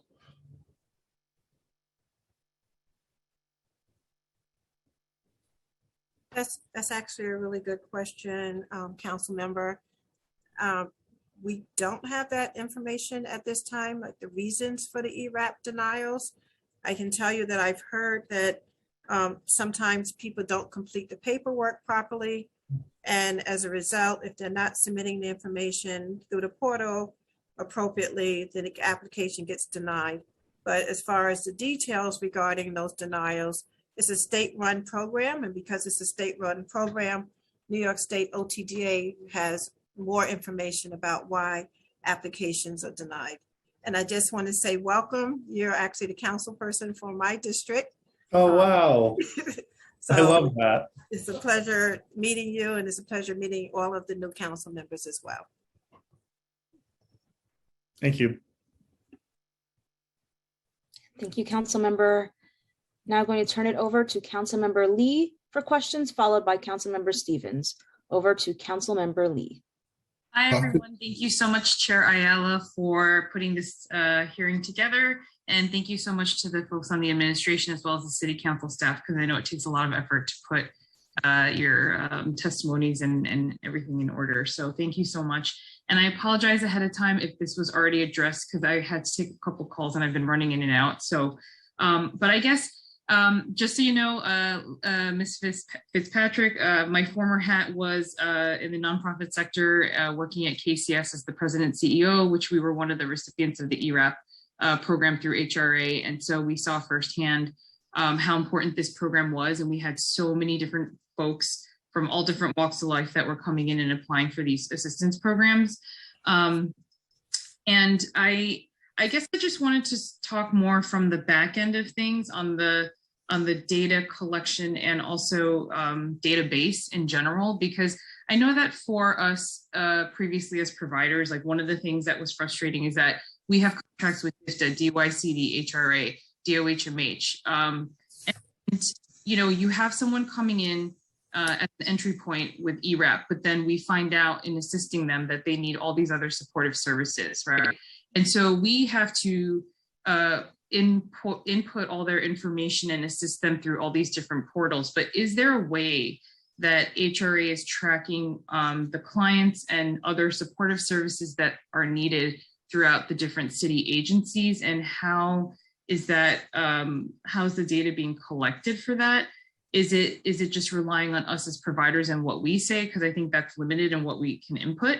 Or is there other ways that we can sort of coordinate supportive services? Because oftentimes they may need SNAP benefits, or they may, I mean, not SNAP, sorry, because you guys do that too. But they may need, for example, to be connected through a DIFTA senior center or mental health services or something else. And so I know we use Passport, but it doesn't necessarily communicate or connect all the city agencies together. So is that something that you guys use on your back end, or what's the database that you all use?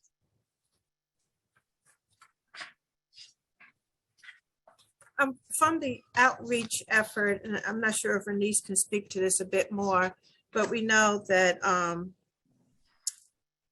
that in the outreach effort, as I testified in today in the testimony, that we have the PEU and the tenant helpline that are looking at these cases holistically, and they're trying to figure out if clients need additional support. I'm not sure if they are keeping track of that data to show that there's been a handoff to another city agency or, you know, other benefits, but that's not something within the agency. If someone is applying for SNAP and then they need cash assistance, we can see that data because the opening of the cash assistance case forces the food stamp only case to close. Right. But we don't look and coordinate and see what other benefits other than the HRA administered benefits through WMS, the state's welfare management system. There's no way for us to look across to see what other programs the client is receiving. So we only look at the New York State welfare management system benefits of cash assistance, food stamps, and medical assistance. We know if people are applying for those programs, but it's very difficult for me to know if they're applying for other assistance. Renee, is there any information you could perhaps provide about the outreach effort?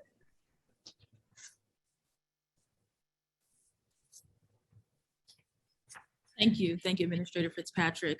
One of the things about the Mayor's Office of Public Engagement and the way that they manage it is just that. It is meant to be a holistic approach so that it's a one door to be able to move and be routed to the services that are needed. So there are a number of things that a person might say or think about that would cause them to be routed there if a person were to call 311. And once they interact with someone at that helpline, that individual is able to triage and understand the needs of that individual to route them to HRA, for instance, for emergency cash assistance, to connect them with tenant legal services, if that's what's best. And the thing that is special about what the public engagement unit does is just that. They do track and stick and follow what happens with that particular individual to ensure that the connections that they have put in place are actually happening. So they make sure that that individual has successfully connected and that individual has a touch point in the PEU so that they can follow and let them know what the status of the matters are. And they have an advocate at PEU that can help them if they find that they're not able to successfully connect. Okay, and I'm so sorry, I know that my time is up, but I just wanted to ask a really quick follow-up question, if that's okay, about the language access outreach that's being done as well, because I think given the language access diversity in our, Queens alone is a bit crazy in terms of how many languages are spoken across the city as well. So if you could speak a little bit to the language piece and which languages or how many of the 11 languages, if all of them, great. If not, how many? And yeah, if you could speak to that a little. Thank you. Any communications that are tenant and public facing are going out in all 11 of the local languages that are mandated under local law. And I'm sorry, they're translated either in the actual posting that's available, or there are links that are made available so that individuals can see how to follow in a different space, such as they may be able to go online and see more fully what that document looks like. One thing that I would also note in terms of how we make language access available, the Mayor's Office to Protect Tenants, for instance, has translated some of the court documents. For instance, the notice of petition that begins an eviction case. The Mayor's Office to Protect Tenants has translated those documents into the 11 local law languages, and they make it available so that an individual can even call in and hear that notice read to them in their language of choice. So there are all sorts of things that are happening so that anything that's in front of a person is available directly in that space in those languages, or there are very clear links to where additional languages can be accessed for and even different types of modes of access. Thank you. Thank you so much, Councilmember Lee, for your questions. We are now going to turn over to Councilmember Stevens for questions. Clock is ready. Good morning, everyone.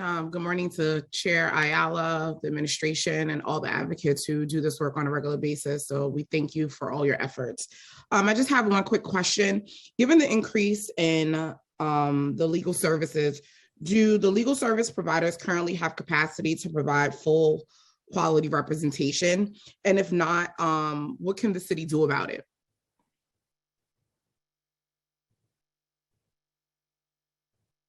Thank you for your question, Council Member. Our legal service providers, as you well know, very committed to the work that we've done. We partner with established organizations that have made this their life's work, and these organizations are stood up in this space to do just that. They champion this law and bringing it to the fore, and they are very much committed to delivering on the promise and what Right to Counsel requires. Since 2014, since the law went into effect, we know that we have served over 574,000 individuals with free legal services, and that's in housing court eviction matters, as well as in NYCC administrative proceedings to terminate tenancy. Just during the pandemic, and I would be referencing here March of 2020 to October of 2021, our legal services providers have been able to provide representation to over 131,000 New Yorkers. And that's comprises about 61,000 households of individuals who just in that space of the peak of the pandemic were able to get those services. With that, over 1/3 of those individuals were able to receive full legal representation. It's about 41.2% of those individuals who receive full legal representation. And I want to speak to that. When we look at the right to counsel law, the law provides that individuals below 200% of the federal poverty level are going to be assigned to counsel for full representation, meaning they will have a counsel assigned to their matter who will work with them on that case throughout that matter until the matter is concluded. For individuals who earn more, they are entitled to brief counsel or legal assistance. And so the providers are there to be able to give case-specific information to the individual so that they can understand what's happening and that they can move forward defending it on their own, even if they're not able to have full legal representation. What happened during the pandemic, because the courts noticed the court system had very much slowed down and the number of matters were very limited, our legal services actually really stepped up and were able to provide full representation even to some individuals above 200% of the federal poverty level when they faced emergency proceedings and limited proceedings that the court was actually able to allow. So that was something that was able to happen again because of the nature of the small number of cases. Where we stand now, we have not seen that the number of new eviction filings have reached the same volume that they were at the same time in pre-pandemic era. So we haven't yet returned to that volume of new cases being filed, but we also are facing a number of unknowns. We don't know what the rate will look like. We don't know how much it will uptick. And so we are very close in contact with our legal service providers and with the housing court to be sure that we're paying attention to the ebb and flow of cases so that we can be thoughtful and creative about managing it. Because again, we want to make sure that our providers feel supported and that they're able to meet this need. And I'm sorry, you were going to say something. I'm sorry. Because so like, what does the planning look like? Because like, I know you said that you guys are looking at it and with the uptick, but I don't feel like I fully understand what the actual plan is other than monitoring it. Because we know that it is going to be an uptick in the evictions and these things. And so how are we preparing to get the numbers correct so that there is proper representation for all people who are afforded it? Thank you.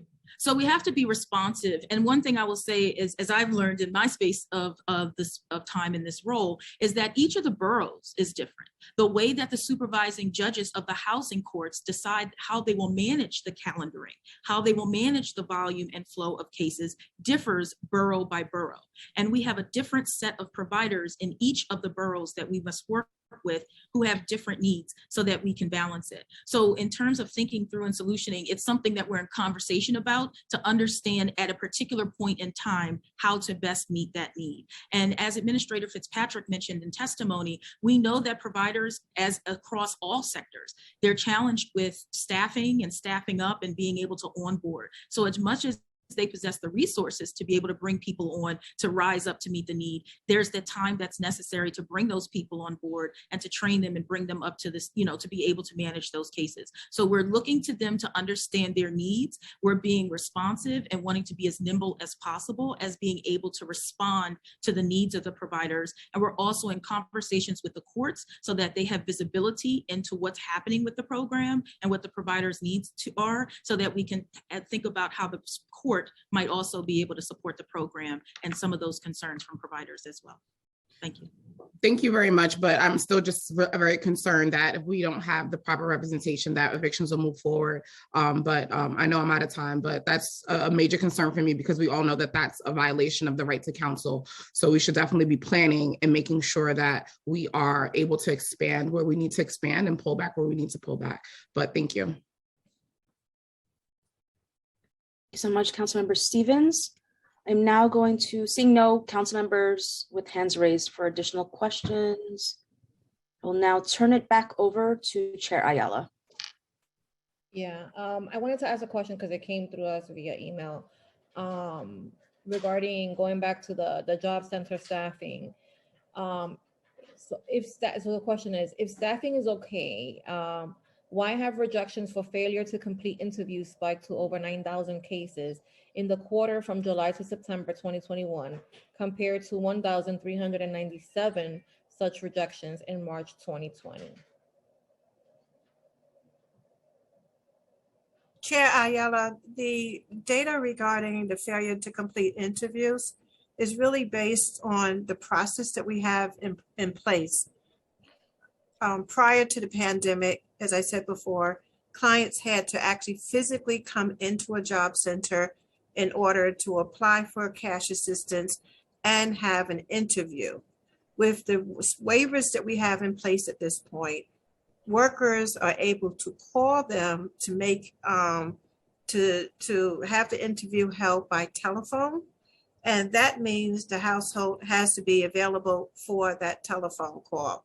If they're not available for the telephone call, we do send them a message telling them that they missed the call and they should call HRA info line in order for the agency to get back in touch with them.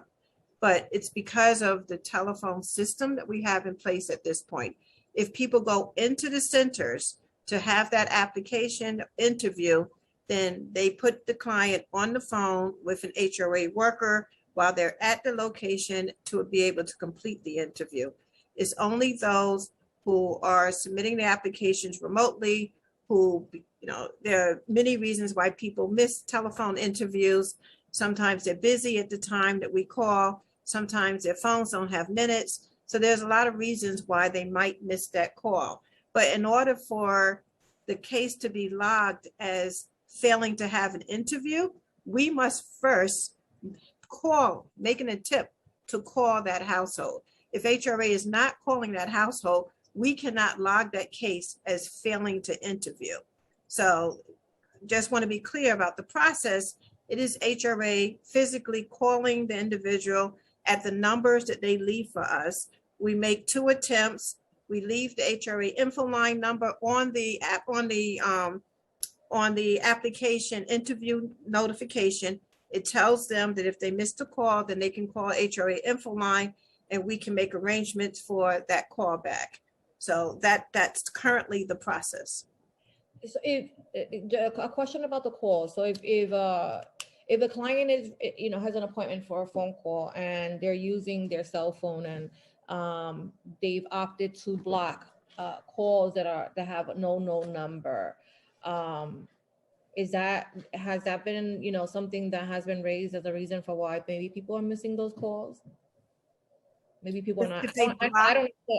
I don't answer my phone on, if I don't know who's calling, right? And oftentimes, I won't have a number, and these days we're all getting spammed, left and right. So most people don't pick up the phone. I mean, I'm assuming if I have an appointment at 1 o'clock and I get a call at 1 o'clock, obviously, but if the number is not coming through, has that been an issue? I mean, there could be many different reasons why we can't get through to the household. It's difficult for us to say exactly. I know a lot of the calls are missed because people just don't answer or the phone's not taking messages. So there are a variety of reasons why those calls are why we can't connect with the clients. But as I said earlier, the telephone interview process, it has been able to help us to get more clients to access benefits without having to come in. They can still come in. I get that. My concern is just like, how does it spike? How do we go from 1,300 to 9,000, right? Like something happened in between, right? I'm trying to get to the bottom of like what happened.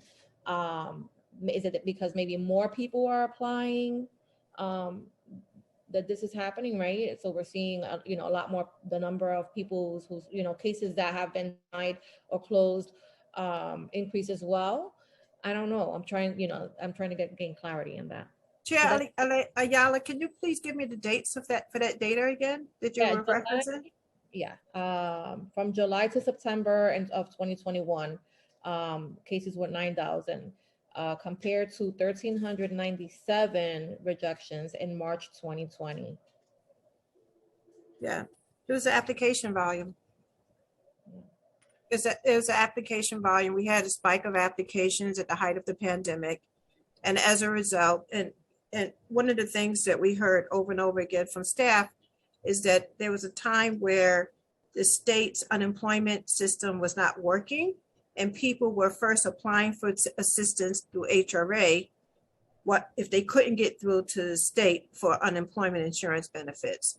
Once they got access to unemployment insurance benefits, they didn't necessarily need the HRA services because the unemployment was paying more than the HRA cash assistance grant. So a lot of people made that first attempt to apply, but then they didn't follow through because the other money became available to them. So the change for that particular period, the change in the data was related to the surge of applications that we were getting at that time. All right, I wanna just switch a minute to tenant protection. So I know that we here in East Harlem have, I don't have it in the Bronx yet, but I do have it in the East Harlem part of my district, the tenant support unit services, because of the, that came from the rezoning of the community. It was part of the benefits agreement. I find that, it's a really valuable resource. We've greatly benefited from it. And I think that we have seen a reduction in the number of evictions because we were able to put in a lot of resources in the community to help educate tenants on their rights. However, during the height of the pandemic, the tenant support unit went virtual completely. And I'm wondering how, was there an impact because of that? And also I'm curious to know, has there been an expansion of the program? Like, have other neighborhoods been selected to receive this resource as well?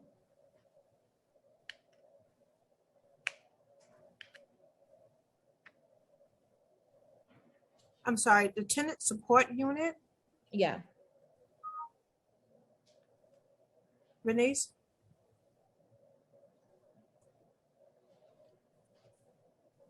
There you go. Yeah, I couldn't unmute.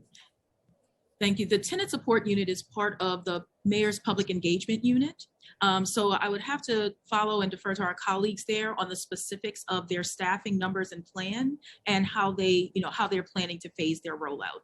But I do know that, as you mentioned, Chair Ayala, that they are very much, at the pulse of that high touch connection with tenants, and that they have any number of means by which they connect with tenants, peer-to-peer texting, the phone calls, the letters, and even door knocking in certain instances are things that they're able to result on. And I know that they're very nimble in being able to adjust as they see the need move from different neighborhoods or a particular strategy that may be needed for a particular, need at a time. But I don't have the specifics at this time of their staffing, but we're happy to follow and get that for you from our colleagues. I appreciate it. Regarding the one-shot deals, do we know how many people apply for one-shot deals that have had to apply more than once before they were approved? And what was the amount of time between, how many one-shot deal applicants who successfully applied had, what was the wait time? Was it, 3 months, 4 months? Well, we typically have to make a decision on the one-shot deal application between 30 and 45 days, depending on the case type. We don't keep the data by how many times people apply for assistance. The reason for a reapplication can be, based on a variety of factors. There are times when clients are still gathering documentation for the one-shots. And because of administrative reasons, if we've gotten to the end of that application period where we have to make a decision between 30 and 45 days, we might do what's called an administrative denial. When the client has the documentations, we just start that application again. So we have to reject it for the state system because it can't hang out too long without a determination. But when they're still working with us, they're still submitting documents. As soon as we get the documentation, we go ahead and make a decision on that one-shot deal application. It's currently tax season. And sometimes people come in and they apply for assistance. They have to use all available resources. And if you're entitled to a tax refund, then that's an available resource that you would have to apply for before HRA would make a determination on the one-shot deal. So your case could be deferred until you can submit verification that you've actually tapped into a pension or applied for, apply for your taxes, some other documentation. Usually when cases, when clients have to come back multiple times, it's because of documentation, or sometimes we just don't hear from them. And then the case gets rejected because they don't pursue the application. But it's not information that we keep in our database to see how many times individuals have to reapply before they can get assistance. It's really on a case-by-case basis. Some people might be more proactive, have all their documentation. They might have gone through the process before in the past, so they're more familiar versus the person who's not really sure, who might have resources but hasn't tapped into them. So they might have a reason for a deferral. But the application generally have to make a decision between 30 and 45 days. Is there a cap on the amount of money that a person can get through a one-shot deal? There's no cap per se. What we like to say is depending on what type of housing the person is living in, if it's a rent stabilized unit or otherwise affordable unit, then we do as much as possible to try to make sure that the household does not lose that housing. So if someone hasn't paid rent in over 12 months, we'll work with them in order to try to make sure, and especially for our older clients, we will definitely work with them to try to make sure that they can stay connected to housing. So it's on a case-by-case basis. I mean, we've had cases here where we have had individuals go into a particular home-based office and try to get assistance and have been told that they don't qualify until they're able to bring down whatever the arrears are. So then they have to kind of go fish, right? They have to go to Catholic Charities, or they have to go to other, institutions that can help with 300 here, 500 there, so that they're able to bring down that amount, which is very, is difficult to do. But, we've been able to push successfully to have the arrears covered because, in my humble opinion, I think it is more cost effective to the city to just pay the arrears and to have to invest in, fully funding this family's stay at shelter for what, in these days could amount to 3 or 4 years. Right. The rules that they're using are based on state regulations, and the state regulation requires people to have a future ability to pay, as well as using all available resources in order to preserve taxpayer dollars. So if the family can get money from a charity or through a loan from their pension or other resource, then they first have to tap into that before we will provide assistance. But I can't say I disagree with you, but we operate within the confines of the state regulations. Understood. Maybe we can do a little bit better about advocating for some changes there, because I just, we don't want to put people through, unnecessary stress while they're already undergoing a pretty traumatic experience. Having to live with the, the thought of being evicted any day, it's very, traumatizing. I've been there. Many New Yorkers have been there, and it's heartbreaking to see that, it becomes more and more difficult to get them connected sometimes. Okay, I think I had a couple of questions on city FEPs. How many city FEPs move outs occurred each month, disaggregated by household size and by borough for each from September 2021 through February of 2022? You might not have it, but if you can get it to us, that would be great. Right. Thank you. Are city FEP vouchers automatically renewed? They're not automatically renewed. The city FEP's vouchers are renewed after a 5-year period. If households simply submit the renewal, then the vast majority of them will be renewed. Individuals over the age of, I believe it's 60 or 64, do not have to go through a renewal process for City for HEPs. Those are automatically, like, there's no, 5-year period for aged individuals. But for all other families, they have to submit the renewal form, and we certify those cases, readily certify them. And as you know, if the household is now working, we've changed the standard. So now they can earn up to 80% of the AMI. So there's less of a cliff for people who feel like that they are not able to maintain their housing because they now found a job. We want people to find jobs, and we want them to eliminate or reduce the need for cash assistance. So with this change to the AMI, that now gives them the ability to still have the support they need to maintain housing without having to worry about losing it because they found a job. Yeah. Last session, I introduced and passed Intro 1339. This bill requires that DSS provide written notice to all City FEP voucher applicants about source of income discrimination once they receive a shopping letter. Please provide an update on the implementation of this bill. Yeah, there's a statement on the shopping letter about the source of income discrimination. Bernice, also anything you can add to that? Thank you.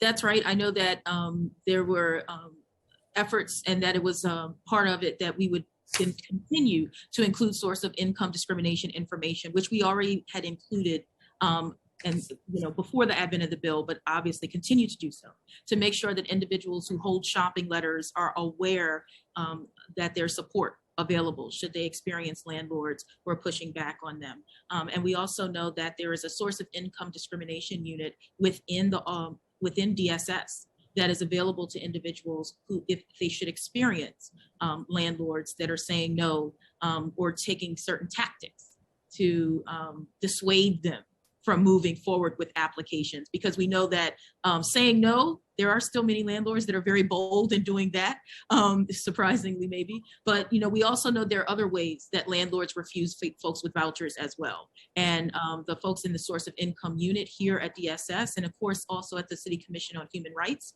are well aware of how source of income discrimination shows up, and they can arm individuals with information to recognize when it's happening, and also have the ability to move forward with actions or to intervene in those matters, to change no's into yeses. What is the penalty to the landlord should this discrimination occur?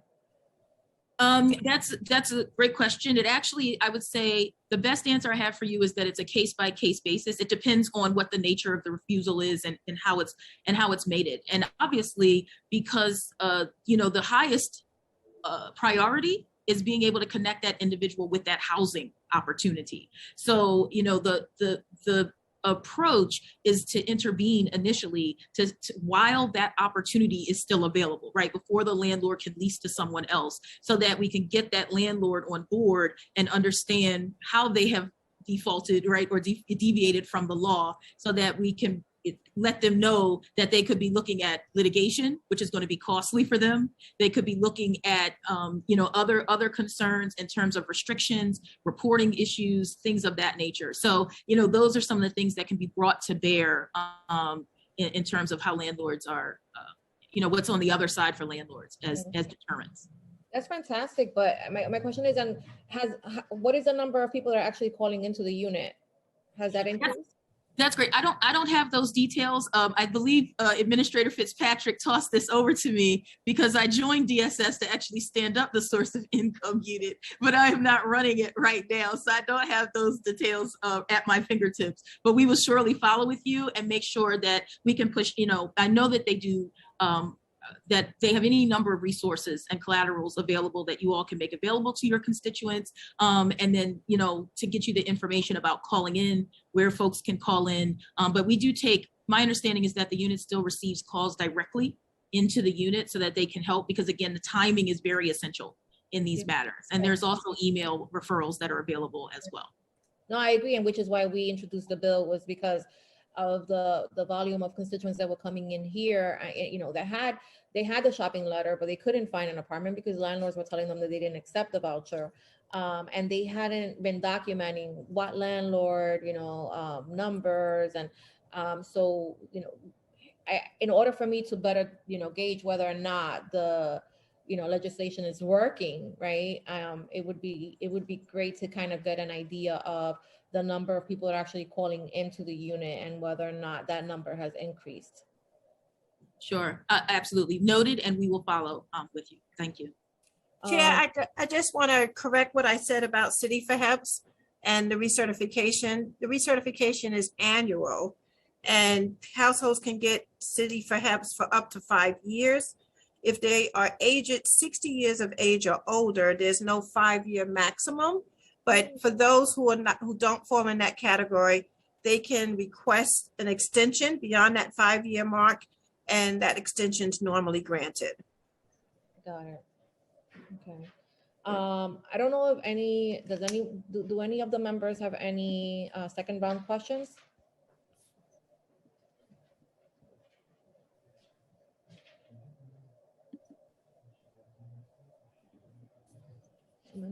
No, Chair, it doesn't appear that any council members have additional questions.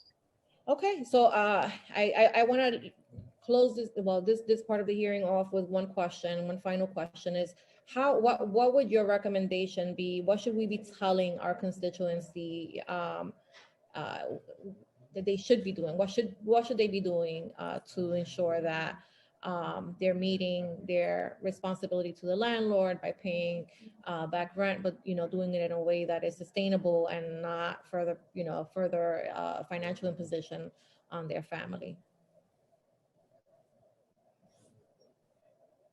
I can answer from my perspective and then also have Renice answer from the OCJ perspective.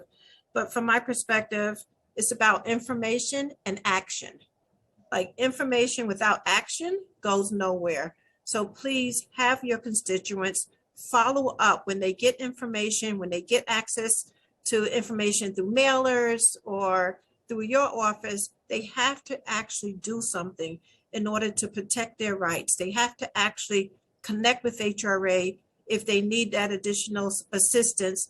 And when they do connect with HRA, we please need them to follow up and make sure that they submit the documentation. If they need help getting documentation, they can use us as an available resource to help work with them.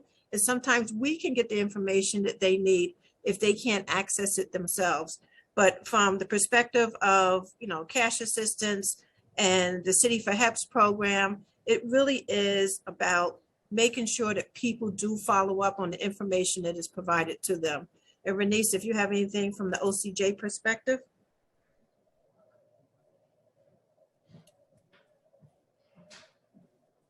Can somebody unmute Ms. Medley? There you go. Thank you. Thank you. Thank you, Administrator Fitzpatrick. And I would actually echo that. The first thing that I would definitely urge is that as individuals receive notifications from court or any notifications, whether from a landlord, from court, or who have you, that they call 311 and connect to assistance to understand what it is that's before them, and that they stay in their apartments. That's why the illegal lockout campaign and the information that was pushed out through PEU and the MOPT are so critical. Individuals must understand that unless they have a judge's signed order that has been handed or presented to them by a sheriff or marshal, they do not have to leave that home. So to stay in possession and to not self-evict are the best things they can do before they're able to connect with anyone. The other thing that I urge is that that our electeds and that other members of community organizations and individuals definitely call 311 and the tenant helpline or the HCA, Housing Court Answers helpline. Those referral processes are actually the best way for individuals to be connected with the legal services that they need at that particular time. I know sometimes there may be an instinct that by going directly to a provider, you know, there's more immediate service or response. But the thing is, those referral streams are exactly where providers expect to be able to connect with these individuals. And by going through those referral processes, individuals are able to talk to experts that are knowing how to triage the cases, how to streamline those cases so that people get reassurance and information that can help guide them in the best way for their particular cases. So instead of trying to figure things out on their own, understand, well, did I file in time, or my case is too old or young? They don't have to guess about any of that. The best thing to do is go to a resource where they can be directed and get that additional support. So those are the things that I would definitely urge. You get anything, it's just as the Administrator Fitzpatrick said, take action, be responsive, and reach out to those resources that we've said have been made available so that they can be met with the services they need. Thank you. Thank you. Ms. Medley, the local law 53, that would fall under your department, right? That's correct. Do you have any information on why the implementation has taken so long? Thank you, Council Member. We're at a status there where we have been brought to fund that ourselves at DSS, or the Administration of Social Services. So we look forward to discussions, even with council. I know there are additional hearings, obviously, beginning with the budget season that our commissioner will be engaged in. But for the work to support that bill, we will have to find the money here to be able to support that. Go ahead, sorry. No. I'm just, my understanding was that the program was fully funded. So, okay. So it wasn't. That's my understanding. That's correct.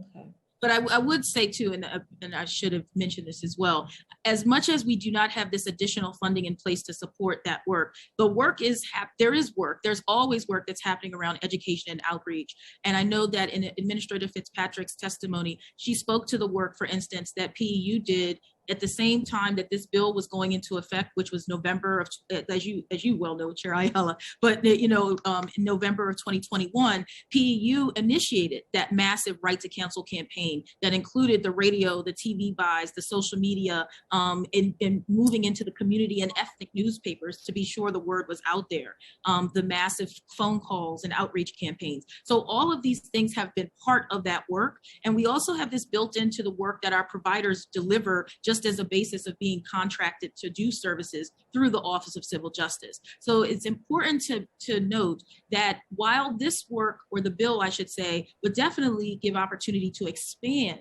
on outreach and expand on education, it is a part of what happens. And through our collaboration with our agency partners, as well as calling on providers as they're asked to do just in the scope of being providers through the Office of Civil Justice, we're able to activate that as well so that we have additional supports coming through. Thank you. Thank you. Thank you. I have no further questions for the admin unless any other members have, again, last opportunity to ask a second round of questions.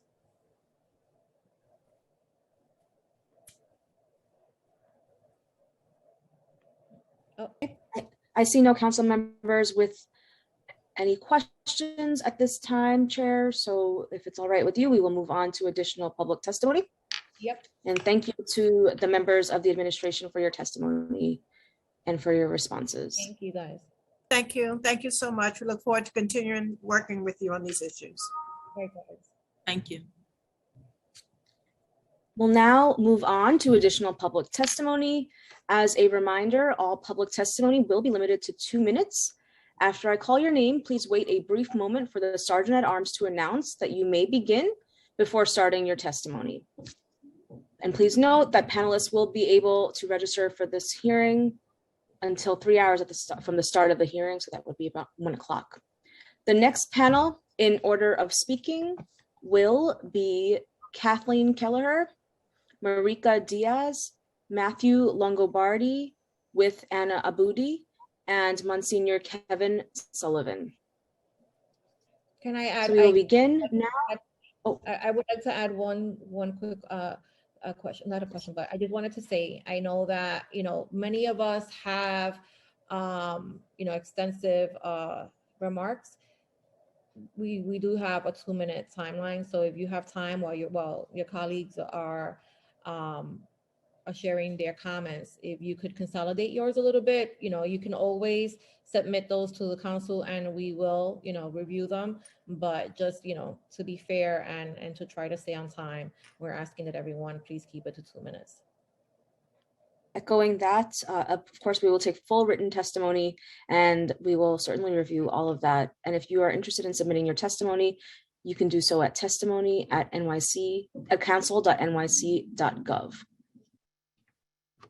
We have a lot of witnesses registered to testify today. So again, we will now begin this panel with Kathleen Kelleher. Time begins. Thank you. Good afternoon, I think it is now. I'm Katie Kelleher. I'm a staff attorney at the Legal Aid Society. And this morning, or afternoon, excuse me, I'm testifying on behalf of both the Legal Aid Society and the Coalition for the Homeless. And since we only have 2 minutes, I will just flag for you that we are submitting extensive written testimony. So what I'm going to do now is just talk about, respond to what I heard HRA talk about and try to hit on some of the topics that I've heard the council members speak about so far. So on behalf of Legal Aid and the Coalition for the Homeless, we want to congratulate the council, Councilmember Ayala, for hitting the nail on the head, which is that the problem that we're facing with the the end of the eviction moratorium is it's really a long-term housing affordability crisis. And so the first thing that we want to highlight that we think that the council could take action on is that the council really needs to act to expand eligibility for city FEPs to all rent burdened New Yorkers with incomes below 200% of the federal poverty line to really address the crisis. We've heard some about ERAP this morning and also about one-shot deals, but those are really just filling in the crisis gap. They don't address the affordability issue. And since the federal government has not solved the problem in terms of making Section 8 vouchers widely available, the city is really going to be forced to act. We think that city FEPs should be reformed in 3 ways. First, the requirement should be eliminated that families must have lived in the shelter system for at least 3 months and have received an eviction notice and previously lived in a shelter in order to qualify. Enable all rent burden New Yorkers with income below 200% of poverty to qualify for city FEPs, and eliminate unnecessary documentation requirements and streamline the administration so payment can be issued within 4 weeks. Did I hear time? Okay, yes. So I'm going to say 2 other topics. I'm just going to literally say what the topic headings are, and I would invite, I would appreciate if you would ask me questions, because I actually would like to respond to Administrator Fitzpatrick's testimony with respect to the incredible spike in rejections of applications to over 9,000. So I would really appreciate questions on that.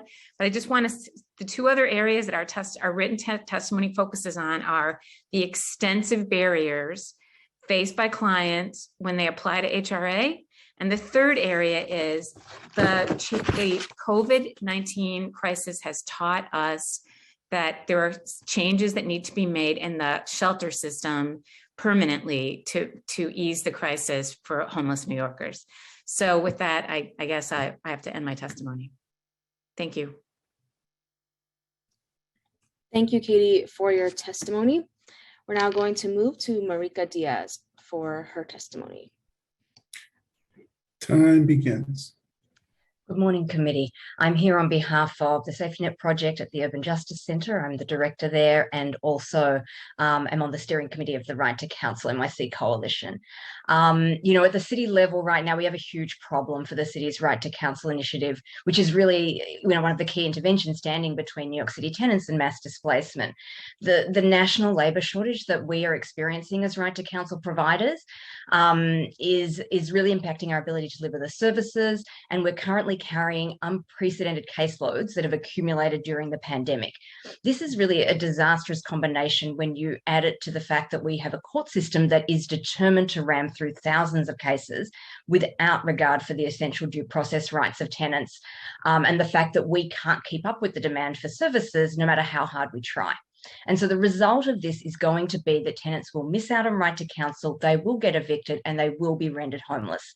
So we really need the city's Office of Civil Justice to coordinate more closely with the court to push for a flow of cases that matches the legal provider capacity. And we need the city to defend its right to counsel law as a due process right that it is, and to do everything in its power to ensure that right to counsel can prevent mass displacement. It's also obviously essential to immediately implement Local Law 53, as we've heard from a number of speakers. In addition, our one-shot deal system needs to be reformed to meet the moment and ensure that New York City tenants aren't displaced. That will include eliminating the future ability to pay requirement, simplifying the application process, ensuring language and disability access, ensuring a rent arrears relief for undocumented New Yorkers, like we did post Superstorm Sandy, because they aren't one-shot eligible. And raising the levels of funding available to households. And the city also needs to reduce CityFEP's processing times and eliminate the rent reasonableness requirements. And also finally, just on the question of homelessness, because I see I'm out of time, we really need our city administration to immediately move away from the current approach to homelessness, which is one of scapegoating, criminalising, policing. Given the eviction crisis, this is abhorrent and unhelpful. And furthermore, we have 3/4 of applications at PATH that are denied, and thousands of homeless families are stuck in a city-designed churning process that is exhausting and traumatizing. DSS has to reduce the bureaucratic barriers to folks to getting shelter, and immediately guarantee stabilization and safe haven beds for homeless New Yorkers. Thank you. Thank you, Marika, for your testimony. Now we're going to move to Matthew Longobardi and Anna Abudi to testify. I believe they'll be testifying together. Clock is ready. I think we each wanted 2 minutes, but good afternoon. I'm Matthew Longobardi. I'm a senior staff attorney at Mobilization for Justice. MFJ is a member of the LEAP Coalition of Legal Service Providers, and we're also a member and a supporter of the Right to Counsel NYC Coalition. Currently, my colleagues and I are feeling an immense pressure of the flow of eviction cases moving through court, and we're urging this committee to work with the Office of Civil Justice and the Office of Court Administration to manage the amount of cases being calendared in housing court. Only cases where tenants are currently represented by counsel should move forward. Other cases should be adjourned until legal service providers like MFJ have additional capacity. We're approaching caseloads that will interfere with our ability to provide the zealous and competent representation that our existing clients deserve.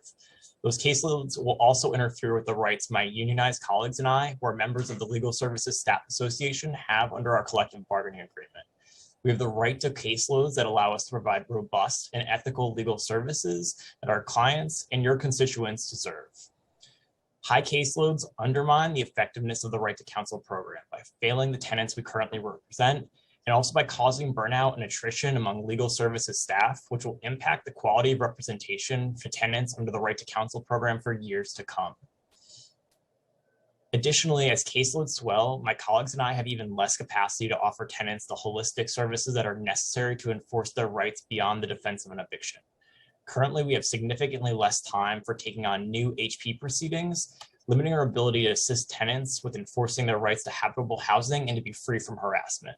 For all these reasons, it's essential that cases in housing court only move at the speed at which legal service providers have capacity, and cases where tenants do not currently have counsel need to be adjourned. Thank you. Thank you, Matthew, for your testimony. We're now going to move to Anna Abudi for testimony. Time begins. Good morning. My name is Anna Abudi, and I'm a staff attorney at Mobilization for Justice in the Bronx. Thank you for the opportunity to testify today. While the eviction moratorium expired just 6 weeks ago, the negative impact on tenants and legal service providers has been overwhelming.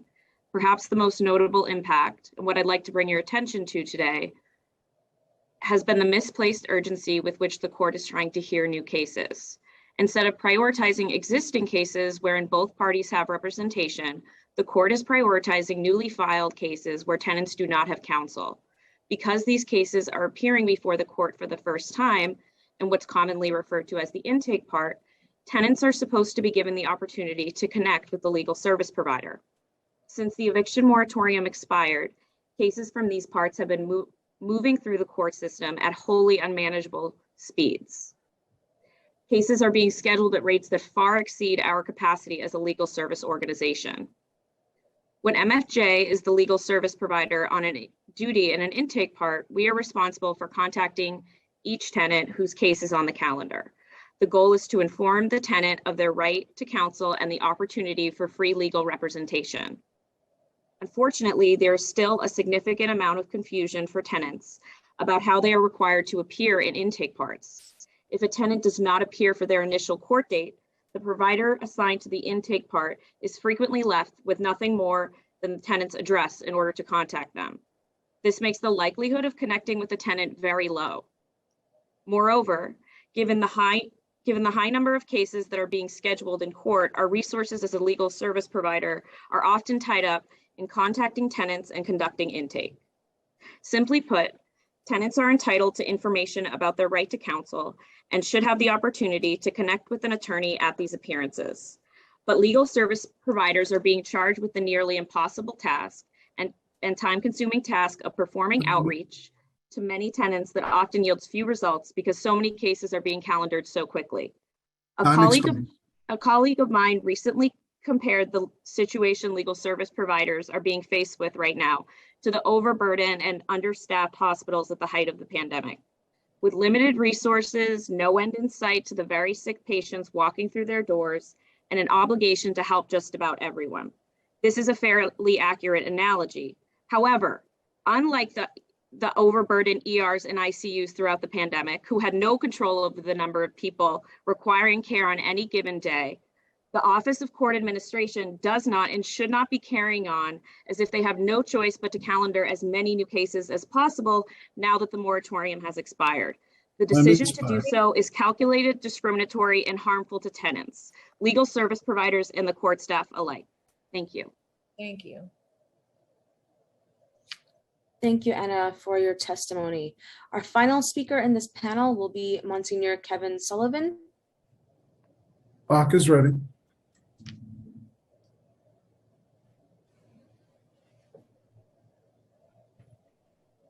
He's muted. Could somebody unmute the Monsignor, please?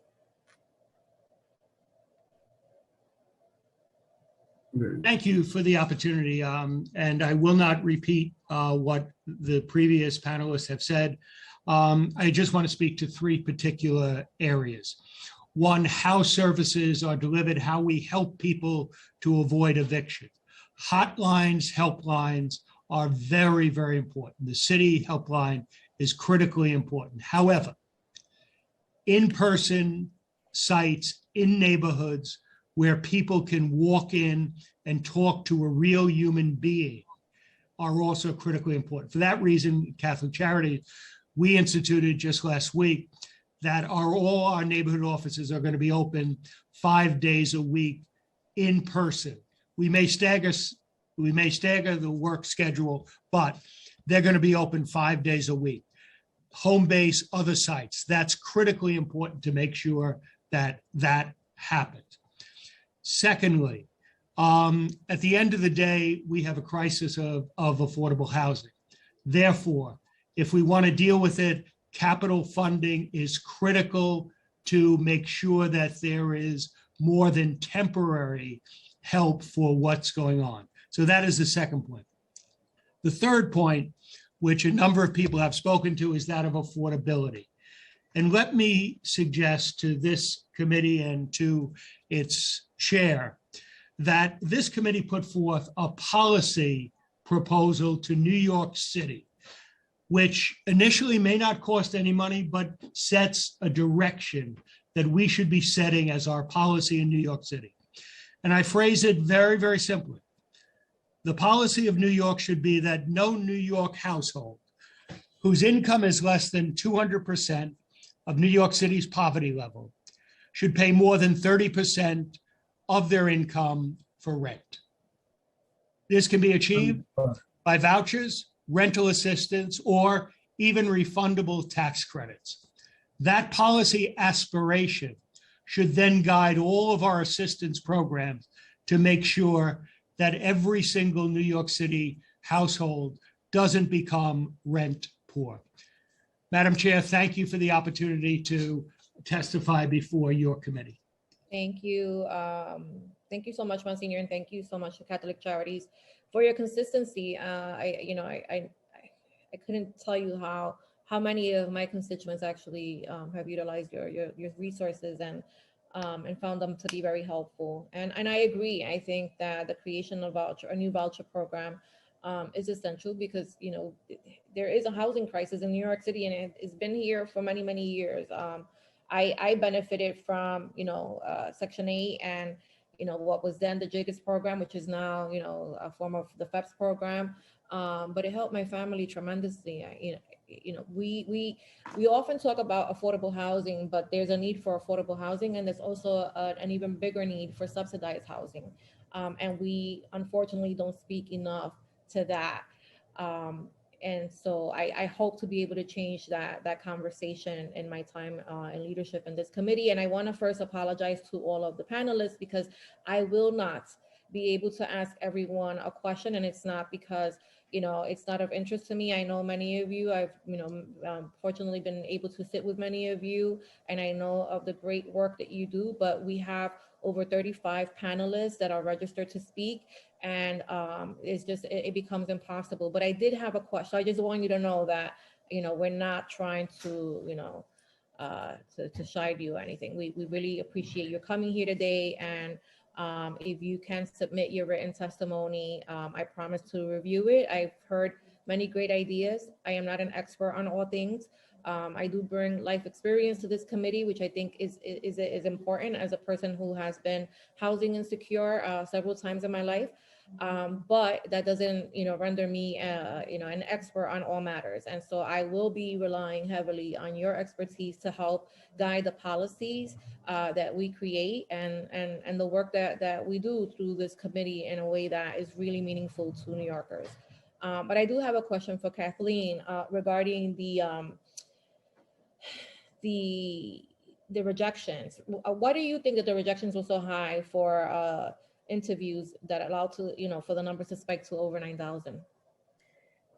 Well, there are a number of reasons, but one of the reasons is there are two issues. One is that Administrator Fitzpatrick acknowledged that there are lots of reasons why people miss a phone call. You can't get a rent arrears grant of any kind or ongoing public assistance without a mandatory interview, and they're happening by phone.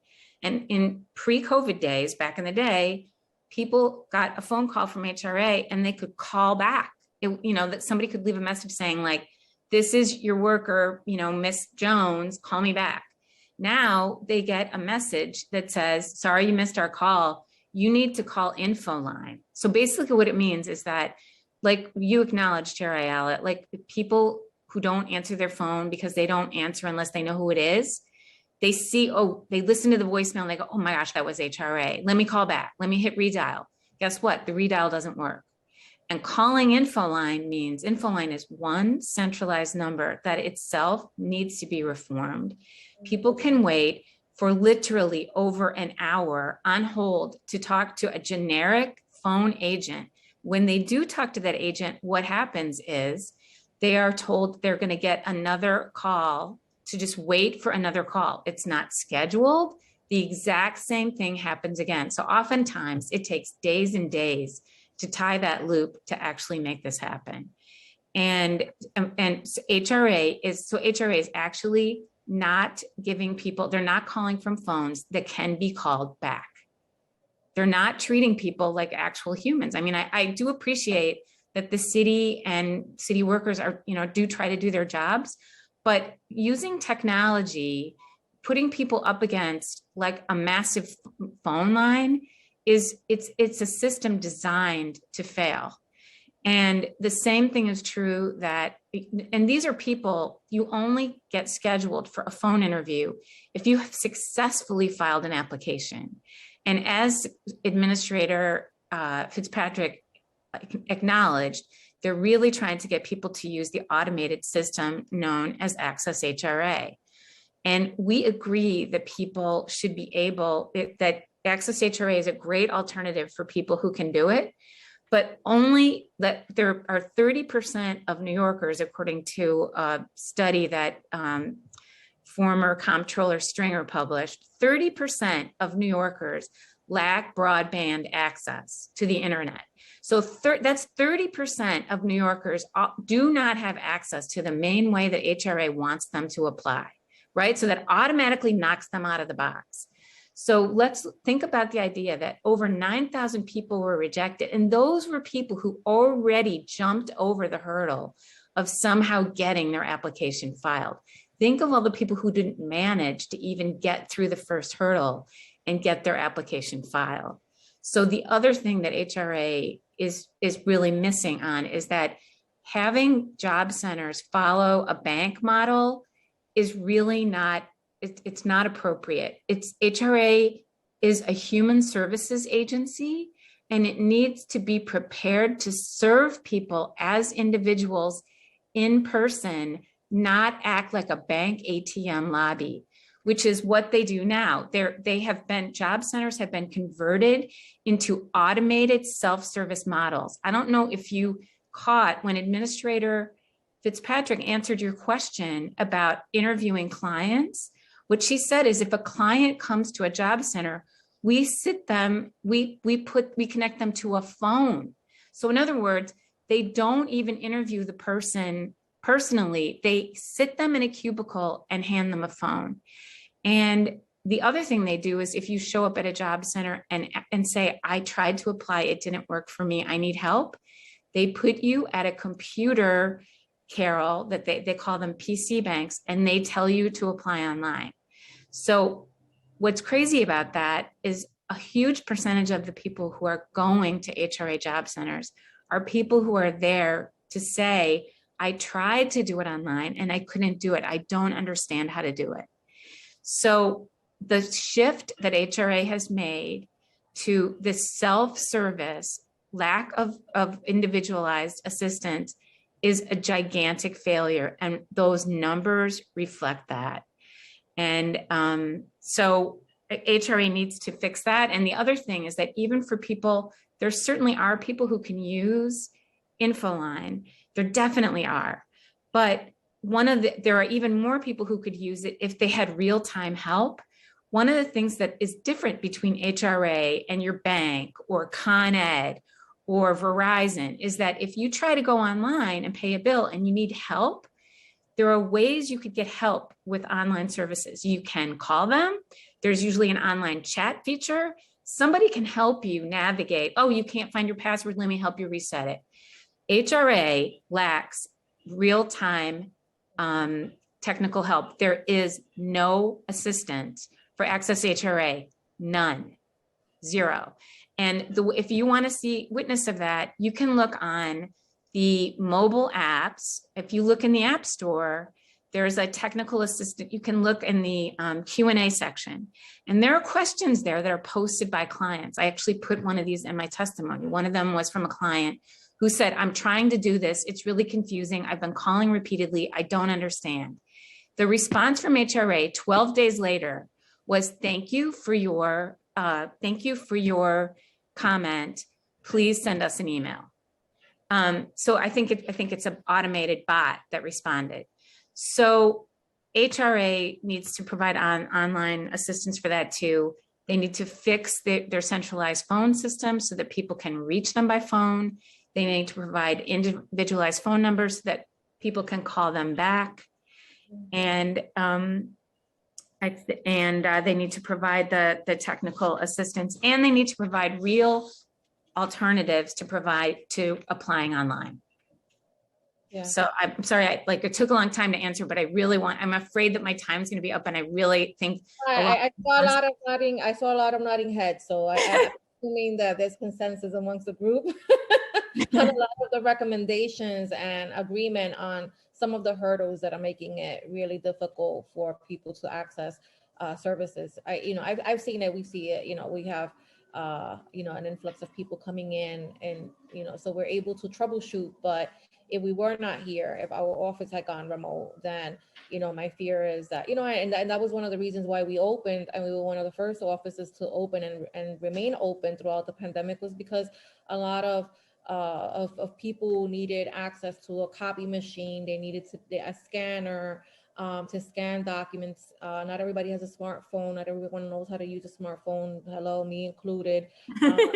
So it becomes, an impediment, just a further barrier to accessing resources that are well intended, right? That are there within a person's reach, but we sometimes, make it difficult for them in ways that, we shouldn't. So I really appreciate that. Thank you so much. And we're going to move on to the next panel because I want to be mindful of everyone's time. Thank you so much.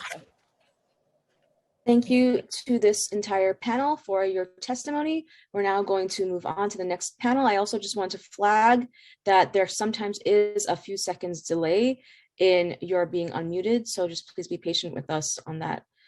The next panel will be, in the order of speaking, Jenny Laurie, followed by Eric Lee, followed by Eric Rosenbaum, followed by Josefa Silva. And we are going to begin with Jenny Laurie. Is ready.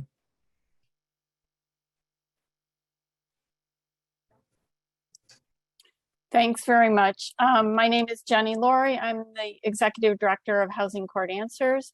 Housing Court Answers is a member of the Right to Counsel New York City Coalition. I want to especially thank Councilmember Ayala. You've always been so really great, terrific on housing justice issues since you were first elected, and we all recognize you as a leader in this work. Housing Court Answers, in partnership with the Office of Civil Justice, staffs a hotline for tenants facing eviction.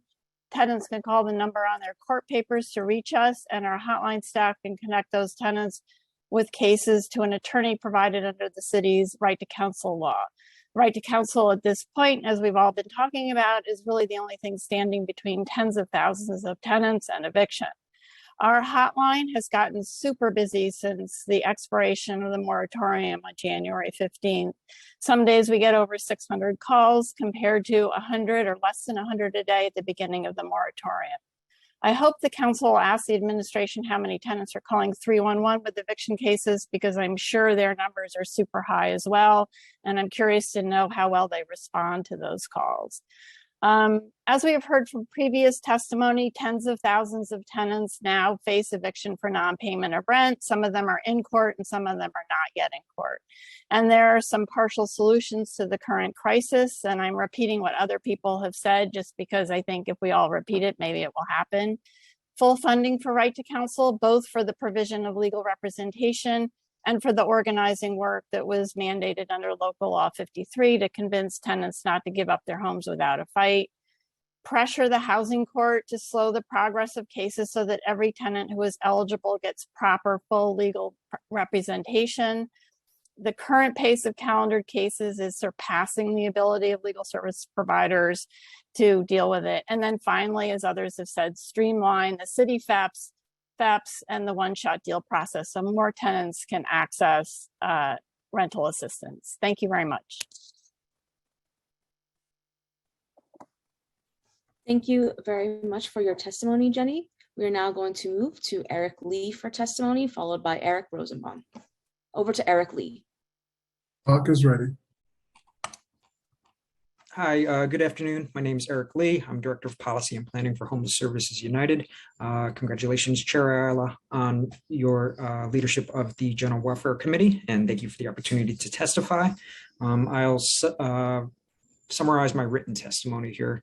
To meet the overwhelming need for arrears, we urge the Council to call upon Governor Hochul to commit the $2 billion in unallocated federal pandemic relief funds to fund ERAP.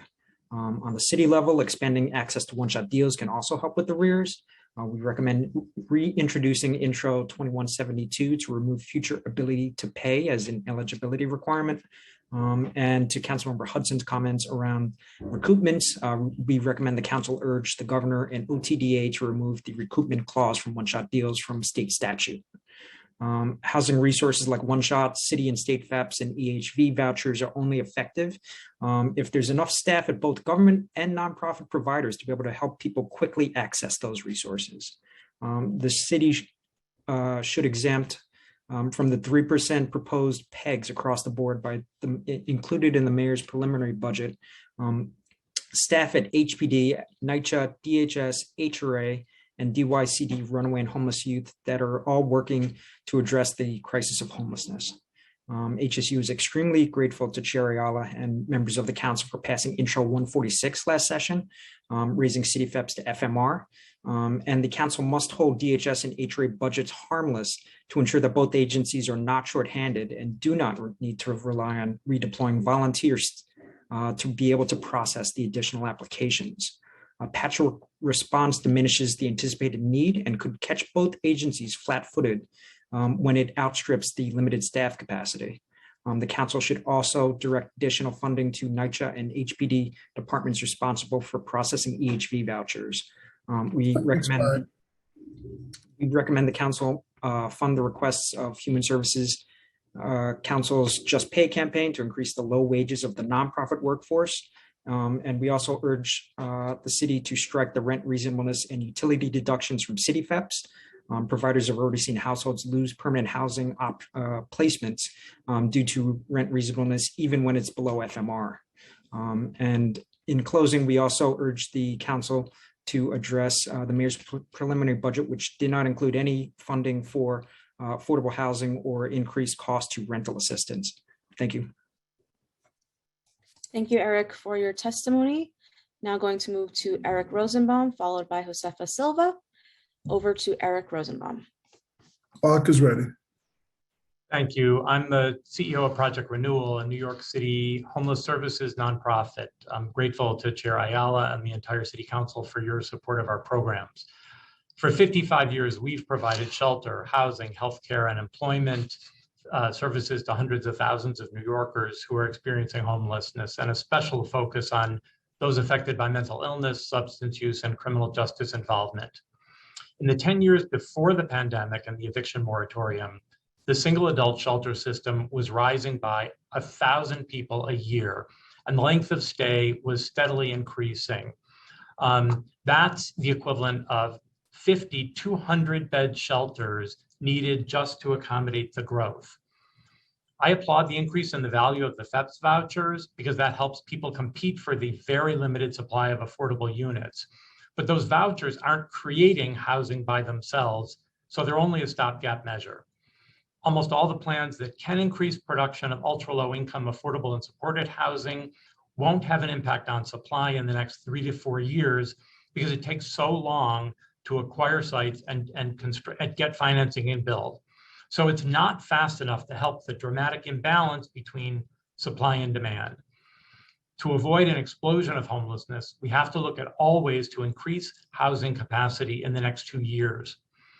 We wrote last year in a policy paper that hotel conversions could create thousands of safe, highly affordable, and supportive units at a much lower cost than new construction, and get people in apartments within 2 years with rent stabilized leases. The HPD master lease can fund those conversions without requiring additional or much additional capital funding because the rental subsidies become collateral that allows for 100% debt financing. That means that these FEPS vouchers would be funding new permanently affordable housing instead of just subsidizing existing landlords. The previous administration stopped those conversion efforts, and now the window is kind of shrinking. I mean, we know everyone is working on ways to make this possible, but time is of the essence. And in the meantime, the city could help alleviate the bureaucratic challenges, including staffing shortages that delay filling the 60 vacancies we have today in our 1,000 supported housing units. Getting approval for a housing package takes months. Last month, we opened a brand new supported housing building in Bedford Park with 118 units. As of today, we filled 26. We could cut the time to fill the rest by 2 to 3 months if the approval process were faster. I'm grateful that we're now allowed to make some direct connections between our shelter clients and our own housing vacancies. We want to see that expanded. I just close by saying, if we have to fight battles to house New Yorkers, I'd rather be fighting the battles to create housing than for more shelter. Thank you for giving me the opportunity to testify, and I welcome any questions. Thank you, Eric, for your testimony. Before moving to the final panelist for this panel, Josefa Silva, I just want to call the next panel as well so folks can have a heads up that you will be up next. The following panel will be Amy Bloomsack, followed by Sarah Wilson, followed by Beatrice Simpkins, followed by Andy Ohla, followed by Yesenia Ponce. I am now going to call Josefa Silva to be the last panelist here. Over to us, Josefa. Clock is ready. Thank you. Good afternoon. I'm the Director of Policy and Advocacy for WIN. Thank you for the opportunity to testify and for the attention and work that the Council is doing to keep people in their homes. WIN is New York City's largest provider of shelter and permanent supportive housing for families with children who've experienced homelessness. We operate 13 family shelters and 365 units of permanent supportive housing. In total, we served more than 9,000 individuals last year. One of the reasons that WIN exists is that New York City has a shortage of housing that is affordable to the lowest income New Yorkers. For the pandemic in fiscal year 19, 600 of the families in WIN shelter were there just in WIN shelter because of eviction. Those of us in family homelessness remember when in desperation, DHS turned to unsafe cluster sites and commercial hotels to shelter families with children because the need overwhelmed the capacity of the shelter system. We fear a return to those days as an influx of people turn to shelter in the aftermath of the expiration of the moratoriums. There's no doubt that the eviction moratorium was a necessary emergency intervention, but we need a long-term solution. And that solution is an expanded rental assistance program. City FEPS has the potential to mitigate housing vulnerability, but not enough New Yorkers are able to use this key solution. There are 3 areas of reform that would fix this. First, it's time to use the voucher to prevent evictions. Currently, City FEPS is targeted to helping New Yorkers leave homelessness. By expanding access to City FEPS for people facing eviction before they lose their homes, we would prevent homelessness in the first place. Secondly, New York City needs to improve its systems and administration of the City FEPS vouchers, while also working with landlords to build participation.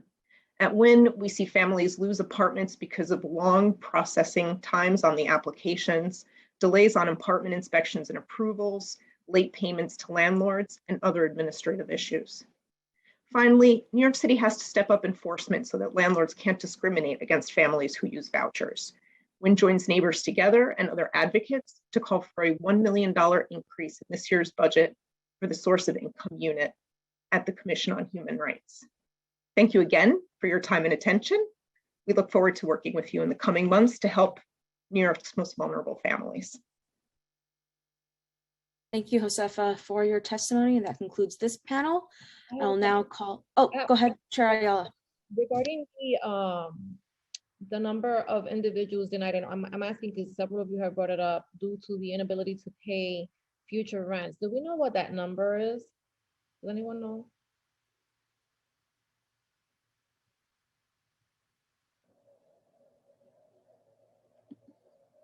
No? Eric, maybe? Can somebody unmute Eric Lee? Thank you. Thank you. With regards to inability to pay, I think HRA has that information because that's how they would determine whether or not they would whether they would grant a one-shot deal, because they would be like, if you don't have future ability, we're not going to pay the. No, I understood, but several of you brought it up as something that needs to change. Are you seeing an increase in the number of, of clients that have been denied for that reason? I think it's just a long-standing Okay. challenge of trying to access rental assistance. And given the idea of if we can try to ensure that, given the need, that we're able to then get more people to be able to qualify for it, that's how we're going to get people to be able to remain in their homes. Perfect. Okay. And do we know, what is your experience? So this is for anyone on the panel, on the length of time for inspections. When you say delay, like what is that? Are they delayed by a month? I would imagine that during the COVID pandemic, those delays were even longer. The inspection times and delays vary hugely, which is also one of the challenges, is that there isn't always a clear expectation of what the timeline in the process is. During the pandemic itself, inspections were handled remotely. There were ways to use video and such to conduct inspections. That's no longer how they're being done. Okay, thank you. Thank you, guys. I just want to raise one other issue, which is tenants who apply for a one-shot deal, if they have a subsidy and they got behind anyway, if they've applied for ERAP, they've been told basically they're not going to receive the funds from ERAP because they're subsidized, but they also can't go forward on their one-shot deal. I don't think it's a huge problem, but there are people who have applied for one-shots in the first round who are basically getting rejected. They can't go forward with their one-shot deal application.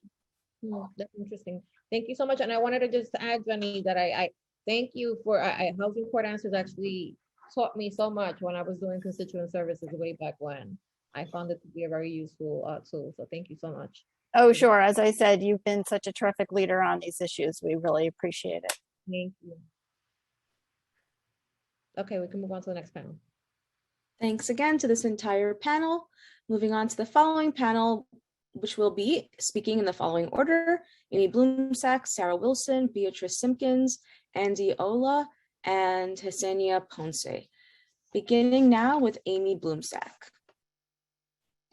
Clock is ready. Hi, good afternoon. My name is Amy Bloomsack. I'm the Director of Organizing and Policy at Neighbors Together. Thank you so much for the opportunity to speak today. And Chair Ayala, thank you for leading us in the right direction. I look forward to continuing to work with you. I just want to say I echo what so many others have said. I'm going to try and focus on a few things that have been talked about less. Obviously, we have run out of ERAP money, but we didn't get enough to cover people who need assistance. Although this is obviously a city council hearing, there are two bills that are going to be really important at the state level: the Housing Access Voucher Program, I saw your op-ed, and good cause eviction. These will both lift people out of homelessness, right? Prevent people from falling in who are at risk of eviction, and then also give unregulated tenants protection so that they can also not fall into eviction by creating a floor for them of rights. And so those are going to be critical to sort of cap on both ends the homelessness crisis. And New York City has large influence at the state level in terms of homelessness. And so I really want to recommend that the council, the mayor, the administration continue to be vocal supporters of these two bills at the state level, particularly as the budget season is coming to an end at the state level. Additionally, I really want to echo that CCHR, the SOI unit, their source of income unit, needs $1 million in funding at minimum. They have been such a huge resource to our members. They have literally helped people get housing when they struggled for so long to find it with the voucher, but they're down to one person right now, and that's not enough. It's creating a huge bottleneck, and that disincentivizes people from reporting discrimination, which allows landlords and brokers to continue to break the law. So additionally, City FEPS is a huge help. We're super excited about all the wins last year. But again, I echo that the administrative delays and burdens are huge barriers for people. The lack of staffing is slowing down the processing, the cumbersome documentation requirements. I mean, I have a member who got accepted into a really incredible apartment in November, and she is still waiting to move in because of delays. I mean, it's unacceptable. So I will continue to spell out the details of that in my written testimony, and I look forward to continuing conversation with you about these important issues. Thank you. Thank you. Thank you, Amy, for your testimony. We're now going to move to Sarah Wilson. Over to Sarah. Clock is ready. Hi, everyone. Thank you so much for having me. My name is Sarah Wilson. I'm here today with Neighbors Together, someone I've done a lot of work with on housing and homelessness issues. What I've already heard mentioned, the city FEPS is something that we've worked on together, both the dollar amount as well as getting the income cliff taken off. I've also done work with Urban Justice and Vocal New York, as well as on that HRA info line, which I keep hearing come up as well. Like I said, Amy said, a lot's already been discussed. So I'm going to try as well to see things that maybe have not I'm formerly homeless, was in multiple shelters. I'm on disability, fixed income, needed a fixed rent. When there's a foreseeable risk of loss of life, the General Welfare Committee has an obligation to intercede. A major part of why the homelessness is so big, despite stereotypes, is because of illegal wrongful evictions. One of the documents the shelter requests is an eviction letter. Most of the people have that, but they've never had counsel nor good cause, which is leading to and responsible for a major factor that's creating homelessness and the homelessness crisis itself, which then creates a lot of secondary characteristics. And it carries, like I said, a great risk for loss of life. Once you're in the system, it is nearly impossible to get out of. And that's, sorry, give me one more second. Okay, it's understood that preventing homelessness by serving people who are at risk is both more effective and humane than what's been going on for the past decades and contributing, as I said, to a major part of the homelessness crisis. People assume that there was something wrong before they went in, but a lot of the times it's not. It's just the condition of being in the street and in these shelters for so long. And the current practices and treatments is what's causing the health conditions and the breakdown. Without shelter, food, sleep, community, privacy, safety from conditions, your physical, mental, emotional, spiritual will become broken. That can be prevented by extending the eviction moratorium, allow people the opportunity to obtain counsel as well as rental assistance that may be needed or whatever else is needed to stop creating this homelessness crisis. I got just one more second and I'll be done with y'all. Sorry. Okay, you know what? Instead of describing the people as a cancer, let's start treating them as the humans that they need to be, and I'll leave it at that. Thank y'all and God bless. Thank you, Sarah. Sarah, for your testimony. I'm going to move now to Beatrice Simpkins, followed by Andy Ojla. Over to Beatrice Simpkins. Clock is ready. My name is Beatrice Simpkins. I'm the Chief Program Officer for the Partnership for the Homeless, which focuses on preventing homelessness via housing, rental assistance, health, education, and changing the public narrative. I'd like to thank Chair Ayala and committee members for the opportunity to speak about the impact of the expiration of state and federal eviction moratoria. With the moratoria over and without sufficient emergency rental assistance program funds, our city and state will experience a tsunami of homelessness that will last for decades. This is a moment to focus on prevention, the most cost-effective humanitarian solution. This requires safeguarding people in existing homes via rental assistance and other measures, and safeguarding the state's stock of affordable homes through investments. It's estimated that 400,000 households in the city still need rental assistance, that 2 in 3 of them that apply for ERAP have not been assisted. While many families who lost income during COVID regained work and income, those earning minimum wage and low incomes have no means to cover the rent gap without assistance. Lifting the moratorium without adequate assistance hurts tenants and property owners, particularly smaller property owners. Not providing rental assistance equates with allowing thousands to lose their homes and end up in shelters. And that annual $68,000 cost per family is vastly more expensive than the average $4,000 that a household needs to address rent arrears. New York homelessness is primarily a story about women and children of color bearing the devastating impact of domestic violence, evictions, and overcrowding in housing. This, sadly, is a racial injustice story. Over 95% of people in shelters are people of color, and over 90% of families in shelters are female-headed. At the partnership, 85% of our clients are Black and Latin women and women with children. When government is willing to pay more to allow families to lose their homes and experience homelessness and to invest in measures that prevent homelessness, we must ask why. Instead, we must work together to end homelessness. And the first step is investing in prevention. The partnership is ready to be your partner in this. Thank you.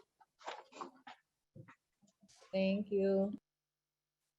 Thank you so much for your testimony. I'm going to call now on Andy Ojla to testify. Clock is ready. Thank you, everyone. My name is Andy Ojla. I am the Director of Advocacy with Communities Resist, a community-based legal services and organizing nonprofit serving tenants throughout Brooklyn and Queens.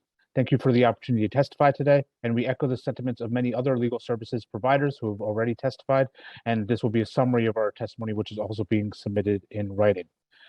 Communities Resist's work and model of legal advocacy is centered on representing tenant associations in affirmative cases for improved living conditions and to combat tenant harassment and discrimination. We were founded on the understanding that housing justice is a racial justice issue and that tenant legal services must be in support of community-based tenant organizing. Although Communities Resist is not directly providing representation through the Right to Counsel program, we continue to provide services through for tenants through the city's anti-harassment tenant protection program, which supports building-wide legal action by tenants against their landlords for repairs and to fight back against harassment and discrimination. The pandemic has exacerbated an already existing housing crisis by compounding the scarcity of affordable housing in our most diverse neighborhoods with an economic and healthcare crisis. Our organization has been assisting tenants throughout the pandemic by filing legal action against landlords using illegal means to displace tenants, providing brief advice, hosting dozens of Know Your Rights workshops, and connecting tenants with essential services to meet their basic needs like heat and hot water. We're also a member of a coalition of organizations that has helped hundreds of tenants apply for and receive state ERAP funding.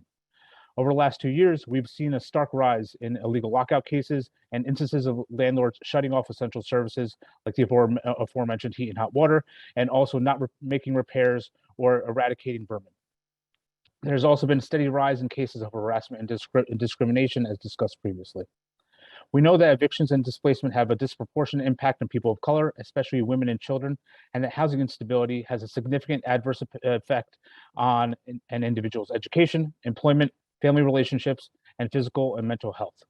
It's now clear more than ever that legal representation is essential to level the playing field between landlords of means and our low-income neighbors.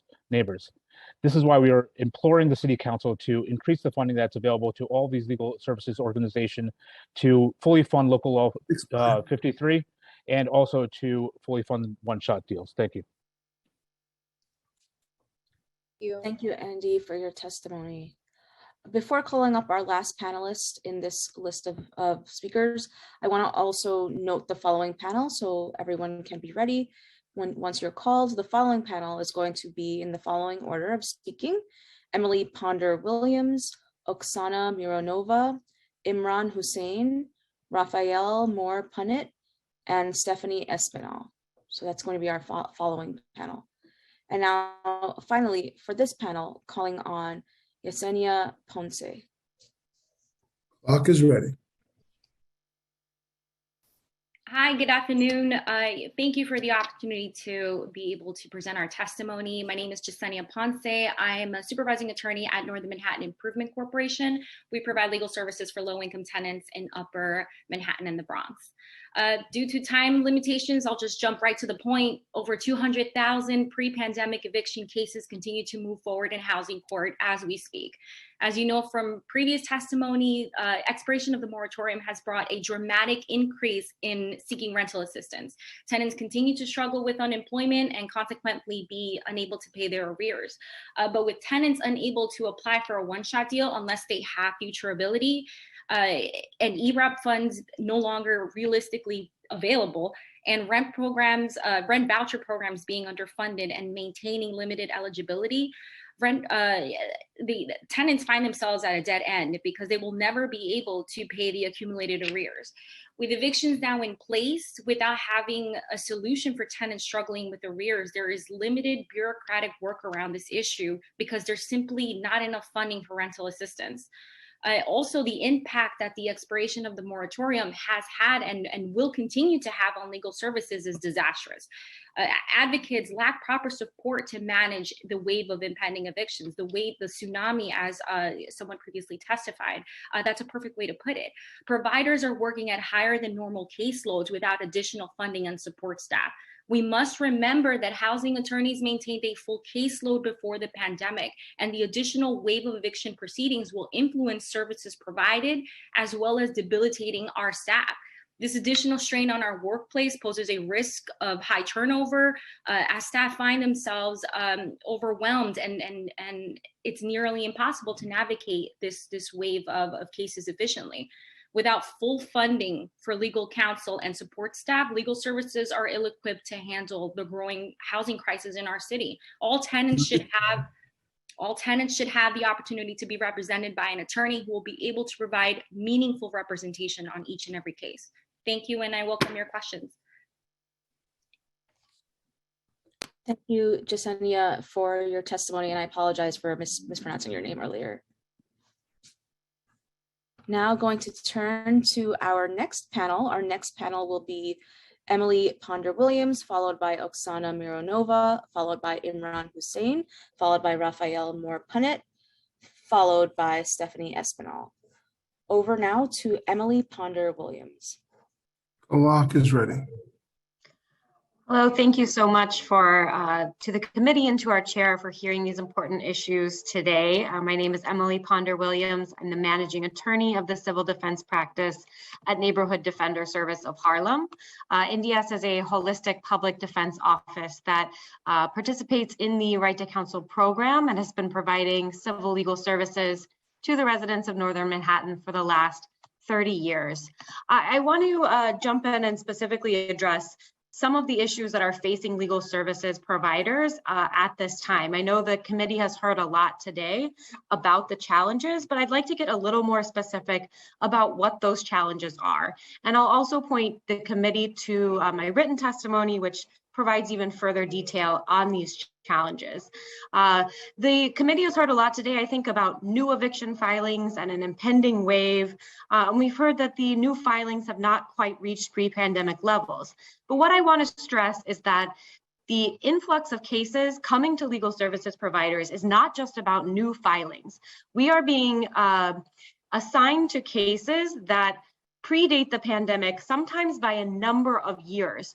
We were recently assigned a case that is on appeal and has been pending since 2016.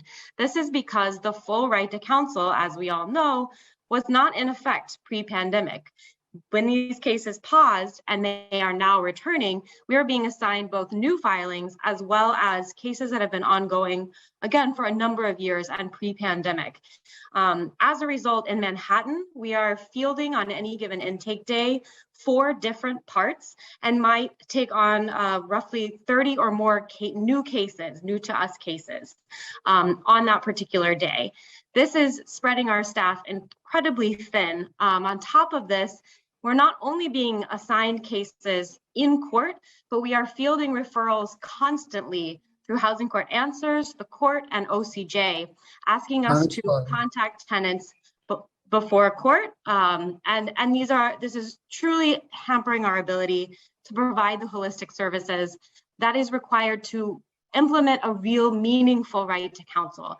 So thank you again to the committee and to everyone else who's testified today. Thank you, Emily, for your testimony. Now going to move to Oksana Mironova. Clock is ready.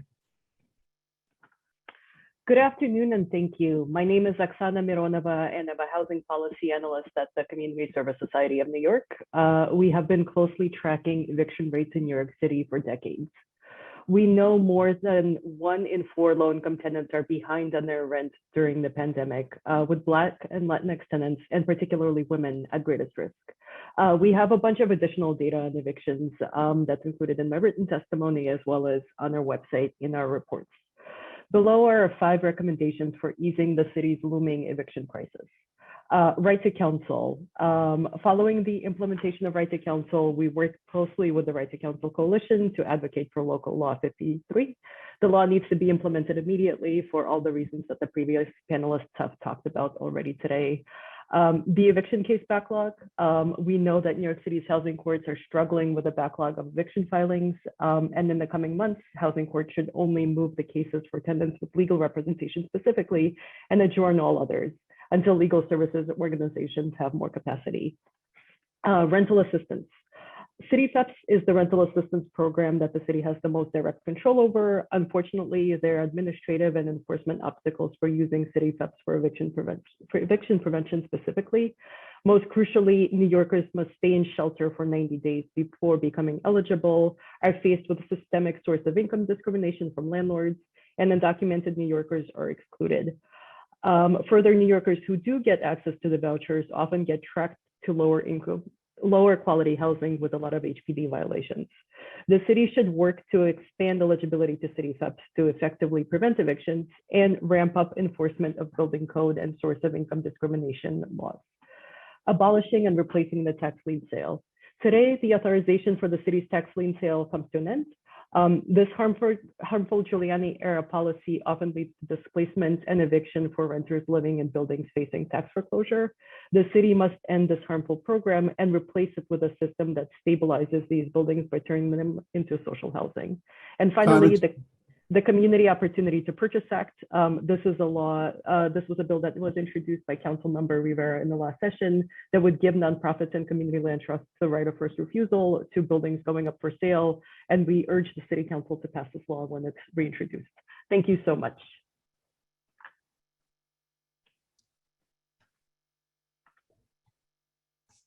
Thank you, Oksana, for that testimony. Going to call now Imran Hussein. Over to Imran. Clock is ready. Good afternoon. Thank you, Chair Ayala. My name is Imran Hussein. I'm a staff attorney with the Volunteers of Legal Service, a civil services organization serving all 5 boroughs where I work with marginalized small businesses. The COVID-19 pandemic has highlighted and accentuated many of the systemic injustices within New York City. However, unlike the disease itself, where we've developed an effective medicinal solution, we have not yet found a fix for the havoc this pandemic has brought upon our marginalized small business owners, who are the overlooked backbone of this incredible city. The moratorium made one thing apparent: legislation that requires landlords and commercial tenants to work together yields mutual success. Recently, I was working with an immigrant woman small business owner who operated a barbershop for over 20 years. Given the past 2 years in which she has to totally cease operations for a substantial period of time, she was unable to pay rent and faced the prospect of losing her business to eviction. In the absence of a moratorium, the landlord would have likely pursued an expensive, time-consuming legal proceeding, only to receive an empty storefront while the tenant would have lost her business, a local pillar of the community. Instead, the landlord and tenant worked together and found a mutually beneficial solution. I'm happy to say that the landlord is receiving regular rent payments while the small business owner can maintain her livelihood. In addition to legislation, potential funding to provide much needed relief to commercial tenants, we must focus on ensuring our small business owners are able to take advantage of these breaks. Many of our small business owners are immigrants who do not speak English as their first language or know their rights under the law. This is all exacerbated by the fact that these tenants, unlike residential tenants, do not have the right to counsel in commercial eviction proceedings to protect themselves and their businesses. This results in missed opportunities and makes it harder for landlords and tenants to come to an agreement. As the city considers programs, fundings, and policies for residential tenants who face eviction, we must not forget the commercial tenants who are also struggling to make rent. For each small business that fails, not only does a family lose its livelihood, but workers lose their jobs and the community loses an important service. And for that, New York City is worse off. Thank you. Thank you so much, Imran, for your testimony. Now going to move to Raphael Moore-Punnett for testimony. Over to Raphael. Clock is ready.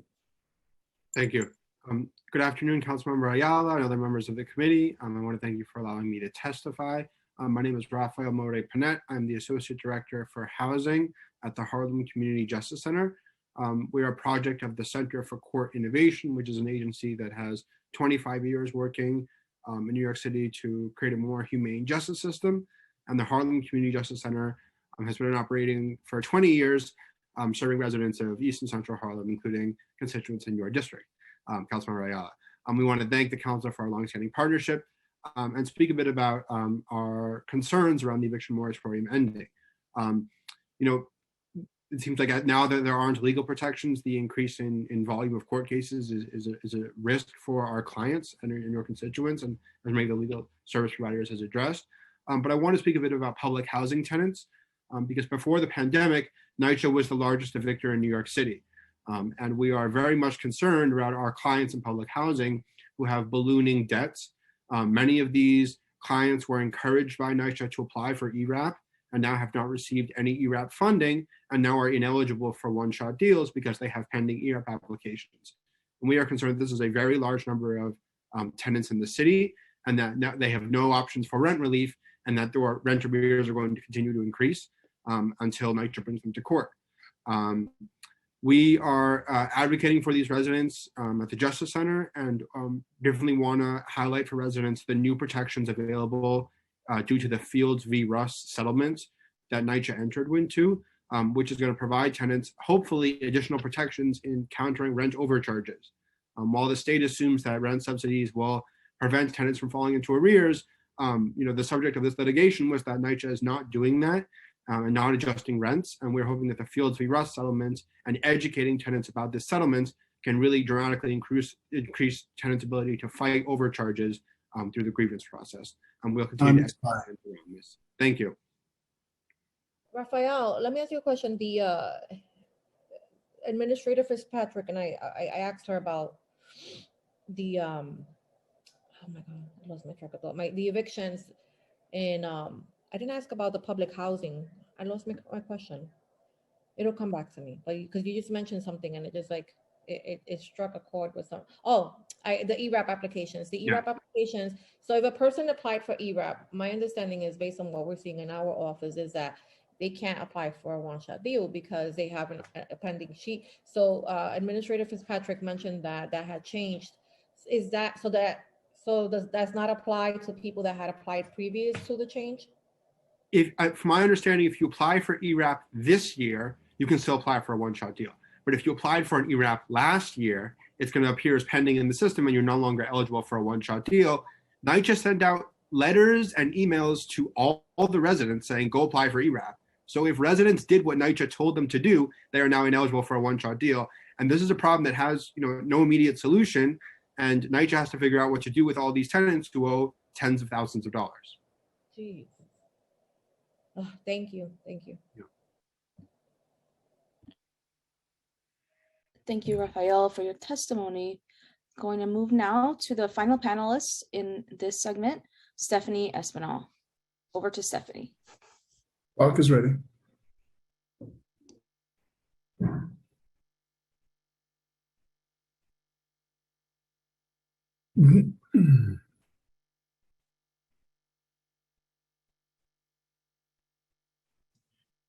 believe Stephanie needs to be unmuted.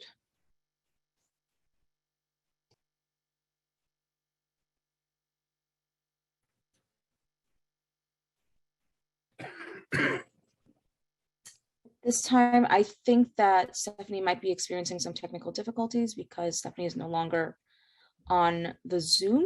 So in the meanwhile, I will call up our next panel and we'll circle back with Stephanie. The next panel will be in the following order: Anne Korchak, Joan Zhu, Helen, and Hung Bao Ma. Clock's ready. So I am now going to turn to Anne Korchak for testimony.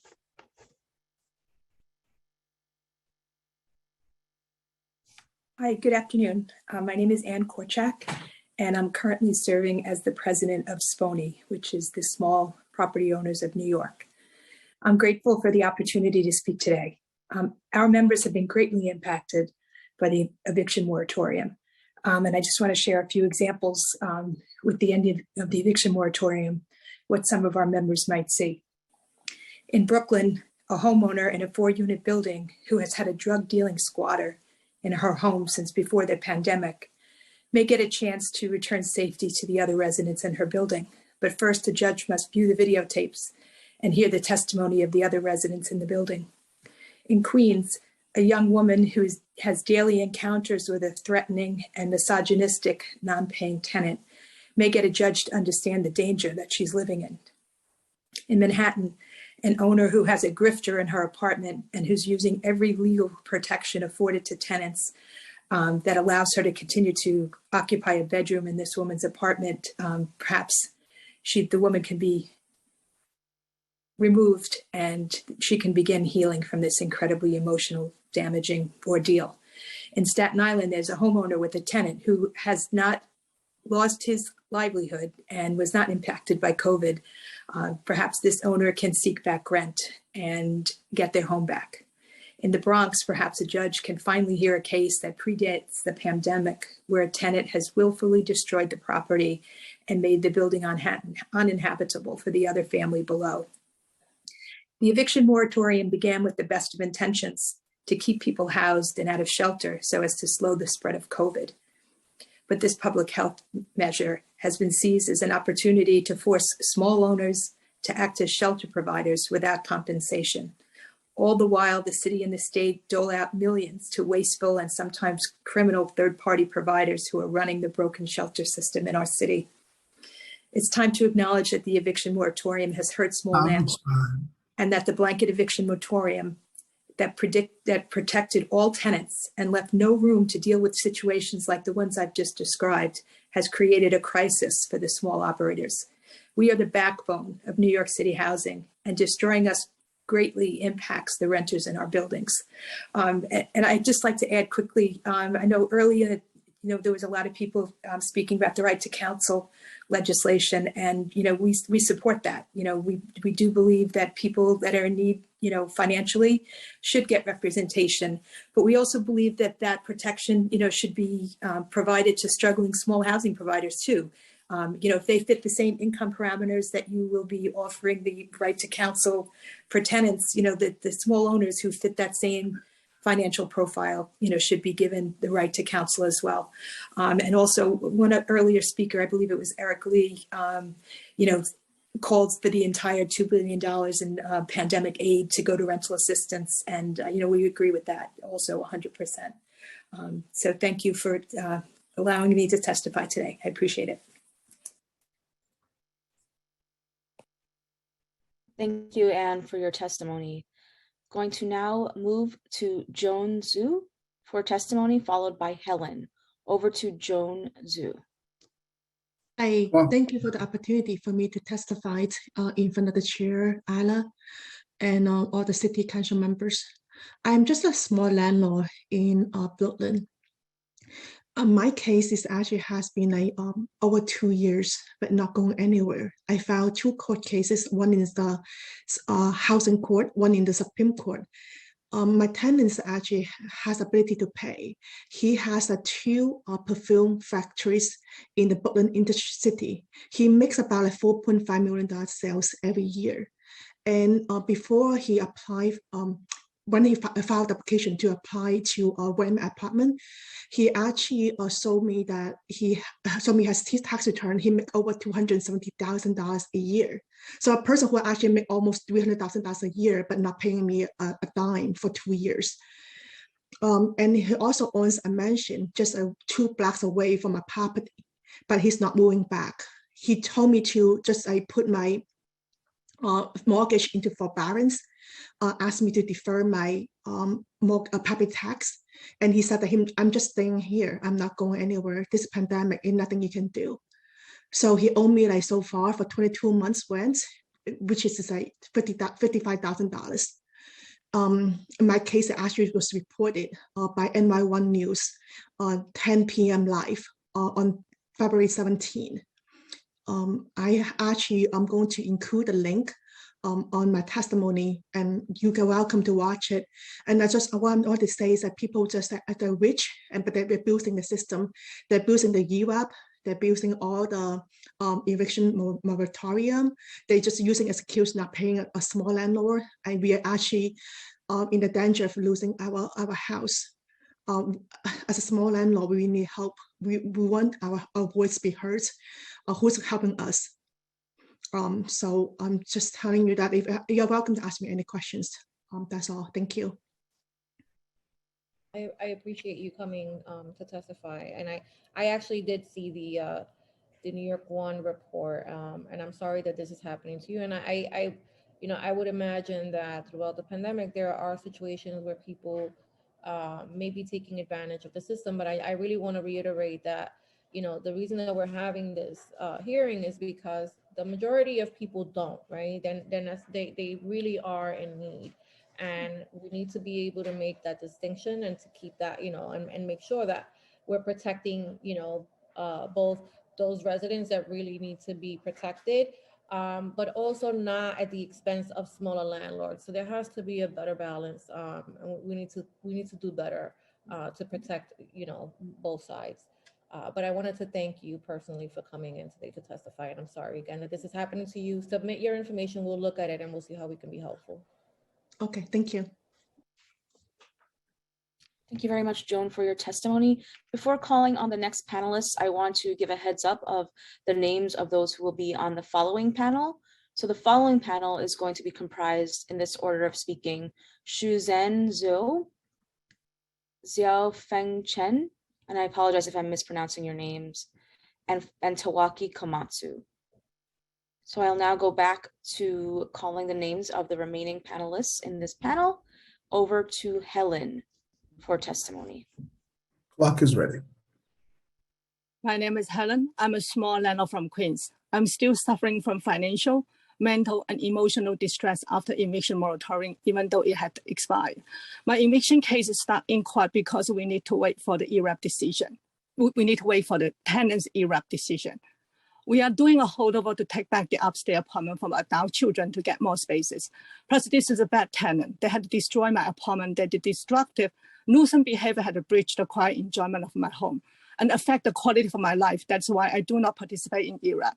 My tenant applied for ERAP with fraudulent landlord information. They gave fraud landlord email address, which I don't own this email address. I can't access to it. They do not give landlord contact number. They don't give my address. Actually, I am living in the same house with them, but on the first floor. They're on the second floor.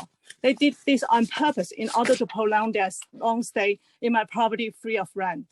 I told my lawyer, I'm having financial hardship with the 2 college kids. I do want the ERAP money, but I would rather to evict the destructive nuisance tenant as soon as possible. I'm on disability. I have cancer. I have severe medical problem. I'm having neurology and psychological problem. Plus, they are destructive nuisance tenant. They have destroyed my property. They use force to break the apartment doors, windows on and off.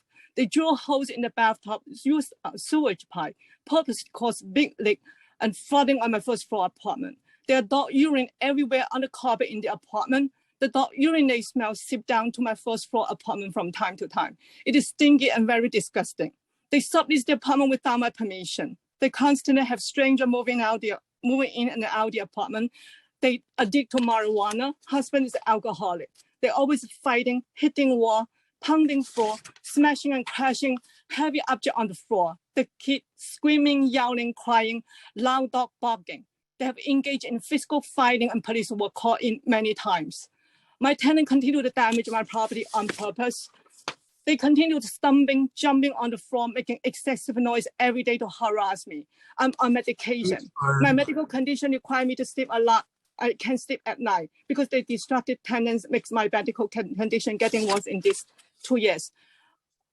My tenant had abused the ERAP system. As a property owner and a regular primary voter, I would like to tell the lawmakers, we vote for you to make fair law to protect all New Yorkers, not just tenants, not just a certain population, not just only my property needs to be protected, but also my house and my life is getting screwed because I can't choose my neighbors anymore. As a small owner, I have the same human right as all the tenants in New York. We all want to live in a safe, peaceful, and quiet enjoyment home. I need to take back my property as soon as possible for my health and my life. Thank you for the opportunity to testify. Thank you. Thank you, Helen, for your testimony. I'll now turn to Hung Bao Ma for testimony. Clock is ready. Hi, my name is Hongbao Ma. Let me open the. My name is Hongbao Ma. I'm a U.S. citizen, live in Queens of New York. I have a tenant about 3 years not paid before the pandemic. Also damage, flood my basement a lot of every year. More than I check the court record. Every year duplicate same thing, but court not do anything up to now, even before pandemic. And I heard I have a lot of landlord friends, a lot of story. Somebody more serious than mine. But my question, besides my problem. My question, I have several questions. Number one, I think I listened before somebody explained the two sides balance difficult, but I think this is not the legal problem, the principle. Very simple problem, money problem, money problem. This is because the owner needed to pay property tax. Use the property is public school, policeman, everything. The owner must pay public service to a city, and electricity, and water, and a lot of things. The principal question is who pays this? Who pays this? Real money. In the whole world, the richest person $100, same as the poorest people $100. Why the New York City? Why the landlord must 1 year, 2 years, 3 years to pay for other people? This is a moral problem. In the whole world, global, 10,000 years, no society do this. This is why you force some people pay other people's electricity, water. My water bill, sometimes the bill, 1,500 per month. Heating bill, over 9,900. Why I must pay? Yes, I need to pay, I pay. But this is not reasonable. Second one, this property, 100% private property. I hope the governor, our mayor, our council people, our committee, everybody, the whole New York people to think about this is private property. Respect the private property. The country, the whole history, 10,000 years, humans, the global history, all the government respect private property. This is private. Yes, this is very good.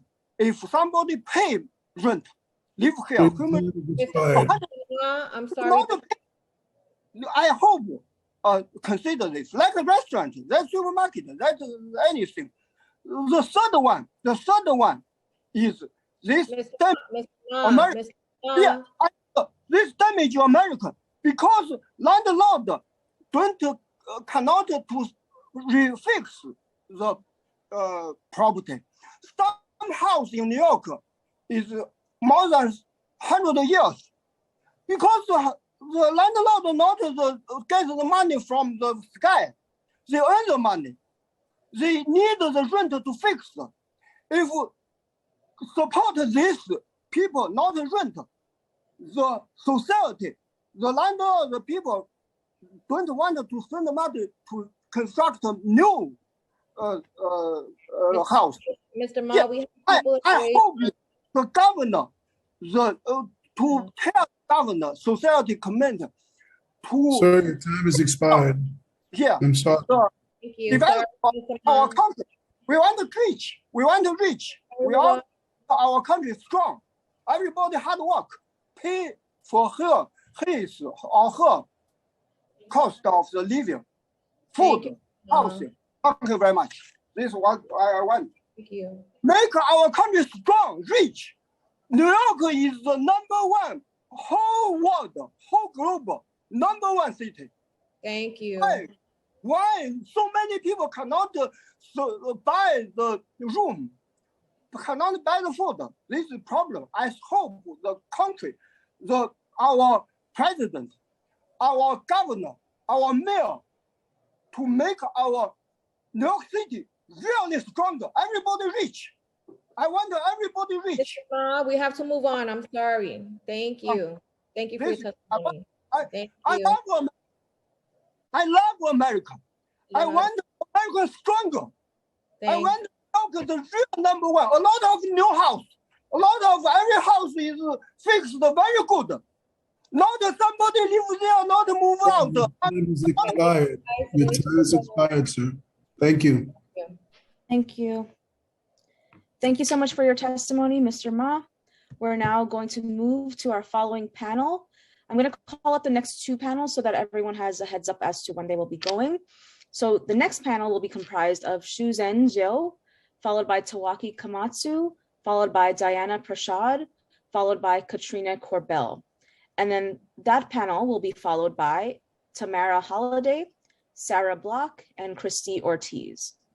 So I will now begin with our next panel, beginning with Shuzen Zhou. And I apologize if I'm mispronouncing your name. Over to Shuzen. Clock is ready.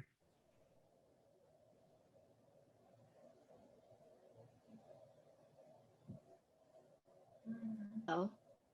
Yes. Go ahead, Liz. Yeah. I am Susan Zhou. I live in Corona, Queens. My whole family has been in torture since the pandemic. Just because I leave my third floor, our lives are not safe. Before or even after the expiration of the moratorium. Before the pandemic, my tenants are normal people. They are nice, but since there are so many special rules come out, they make the laws. I mean, I don't know why. They just make the tenants have the more people, magnify the best side of people. There are 5 kids in my family. The youngest is not even 2 years old. At night, my tenants play loud music. They're not playing in the early morning before 10 p.m. Normally play loud music after 10 p.m. That time my kids are all sleeping. I call them to not at the 10 p.m. I call them at midnight. But they didn't listen to me. They keep playing loud music until 2 or 3 a.m. in the early morning. I called 311 and no one come to help me to stop them. I'm so sad. My kids cannot even have a peaceful night to sleep. And that is not a disaster. There's something that they throw gases bottle and that rice to my backyard. In the daytime, not at night, in the daytime. Can you imagine if my kids are out in the backyard at that time? And sometimes if you think backyard, you can stop your kids go to the backyard. But they even throw their large trash bag from the balcony to the front yard. How can they 100% sure that no one will come out and be hit by their trash bag? And sometimes they throw the gases bottle to the street. I feel like our lives are all under threatened and no one can help. Time has expired.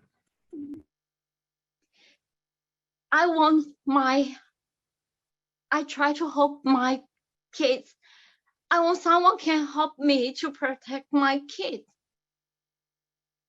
Thank you. Thank you. Thank you, Shuzen, for your testimony. Now going to move to Tawaki Kamatsu for testimony. Over to Tawaki. Clock is ready.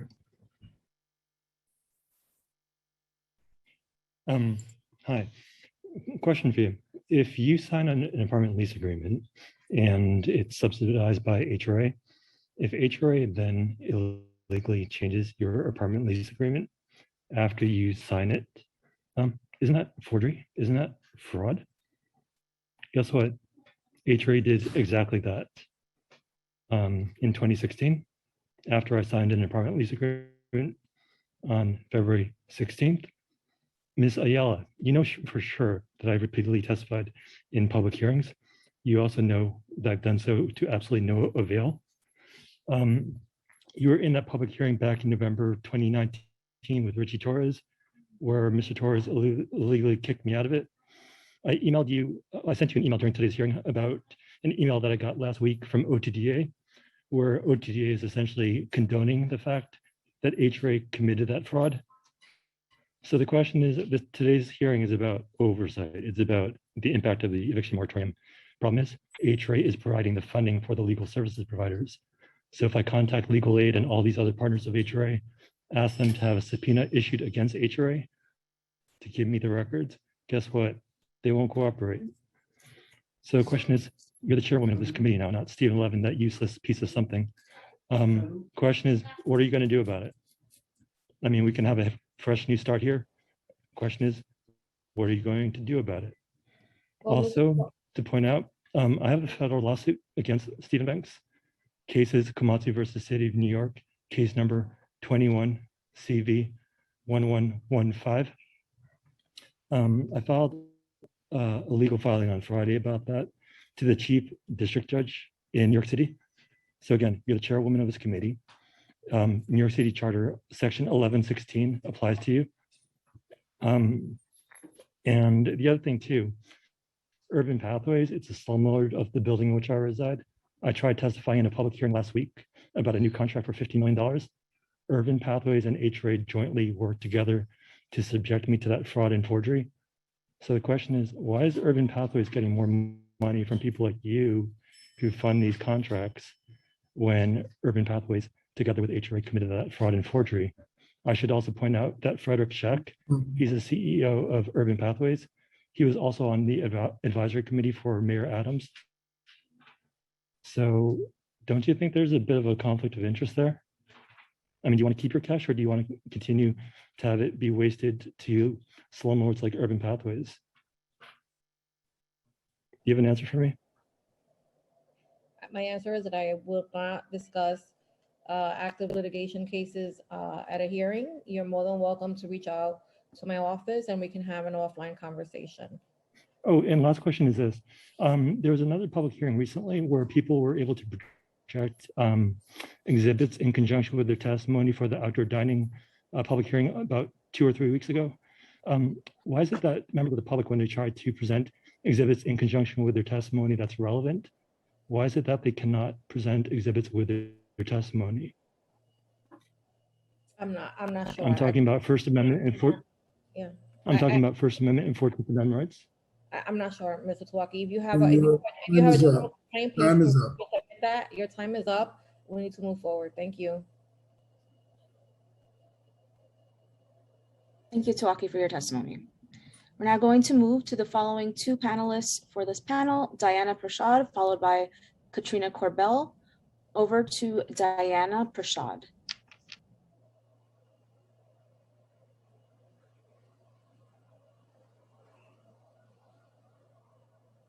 Clock is ready. Oh, good afternoon. My name is Diana Prashad. Thank you for allowing me this opportunity to address the committee for today's hearing to provide my perspective on the impact of the moratorium. Today marks the final day of Black History Month, and yet I will be discussing how systemic racism in our agencies like DSS and HPD has adversely affected my wife and I as Black LGBTQ homeowners and taxpayers. While I understand the intent of the moratorium was to safeguard New Yorkers who were experiencing financial hardships due to COVID-19, in my case, the moratorium protections were abused by New York City agencies, particularly DSS and HPD, to enact an agenda of retaliation and discrimination against my household. My wife and I belong to a community of first-time homeowners who, by way of our contracts, are obligated to maintain our homes as primary residences. On March 15, 2020, DSS illegally placed a client family into the home attached to mine and has been paying that homeowner a City FEBS voucher to breach our contract. Our homes are precluded from being rented, and thus DSS clients are not supposed to be on-site renters. Every homeowner in my development is required to remain in our homes until 2032. Because of this moratorium, DSS has refused to remove its illegally placed clients from the home attached to mine. On December 2nd, 2021, my ongoing nightmare with these New York City agencies as well as their clients was published in the city in an online newspaper. I will be attaching this article as addendum to my testimony today. From March 15, 2020 to present, my wife and I have been dealing with numerous issues from this illegally placed DSS client family into a home precluded from renting. We have been and continue to be threatened with physical and bodily harm. These threats were even verbalized to the NYPD. They have damaged our property, they have made threats to damage our vehicle, and this was realized in minutia on January 1st, 2021.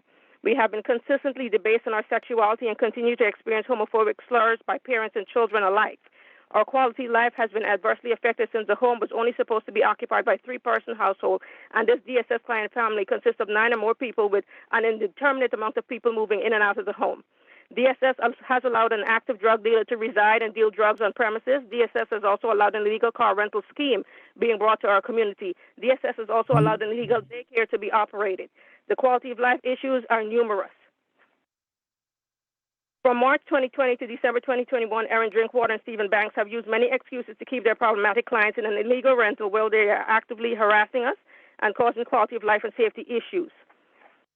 Post-moratorium, the Jenkins administration is now citing home base to protract these DSS clients' illegal stay in the residence. DSS is aware of their clients' desire to remain in the legal residence and have provided them and continue to provide them with a plethora of excuses using the gray areas in social service policy to continue the illegal occupation of the home. And this is simply because these clients were displaced in a Black community. On West 79th Street, when the self-same complaints of quality of life, drug dealing, and safety issues came to the forefront to DSS via the Lucerne Hotel, DSS promptly launched a legal campaign expediting evictions of homeless clients, even with a backlog court system, to remove these clients from being a nuisance to a Caucasian community, all of whom are in legal housing. We are here to demand the removal of this illegal DSS client family. We are demanding equal treatment and equal protection under the law, and we are seeking your intervention by way of investigation and in placing policies and legislation in place, eradicating these gray areas in social service laws that allow both DSS personnel and clients alike to arbitrarily controvert protections set aside to safeguard against landlord abuses in legal rental arrangement, thereby allowing for the furthering of fraud in an illicit rental arrangement, as well as to circumvent disparate treatment, which continues to disproportionately affect Black and brown communities when the same overtures are not being employed by DSS in predominantly Caucasian communities. Ms. Prashad, we need to wrap up. Ms. Prashad, we need to wrap up. Thank you. Hello? Yes. Hello? We would like to know what actions will be Time is handled. up. Your time is expired, miss.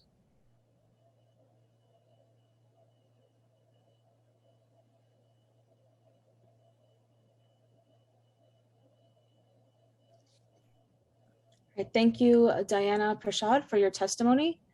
Now going to call on the final panelist for this panel, Katrina Corbell, to testify. Clock is ready. Thank you. My name is Katrina Corbell. I currently live in the Bronx. I am a member with SHOUT, which stands for the Supportive Housing Organized and United Tenants, as well as a handful of other nonprofits, some of which have been named already. I also am a member of the COVID-19 Long Haulers Advocacy Project. I volunteer with both the federal as well as the New York State and city groups. Today I'm testifying because of my personal COVID-19 experience in March 2020, which also led to the ongoing post-COVID pulmonary emboli, and then what became known now as long COVID, and the acronym I always forget. I became eligible to apply for ERAP because of my higher medical costs, higher utility costs, because of how we all had to stay in our homes the entire summer. Basically, for me, I had to stay in my home a lot longer than that. So higher utility costs specifically. In addition to the ERAP, or part of the ERAP, I was mainly applying for it because of the utility, but also I wanted to point out the clause that affects the lower poverty people, like below 30% AMI, in that we wouldn't get the rent portion because our rent was either subsidized by one of the numerous government agencies. In my situation, my rent was fronted by HRA and is going to be paid back by my own SSI. So I'm still paying my rent, but I'm not going to be My rent's not going to be reimbursed. Like, I'm still paying my own rent. I'm just asking for help with my utilities.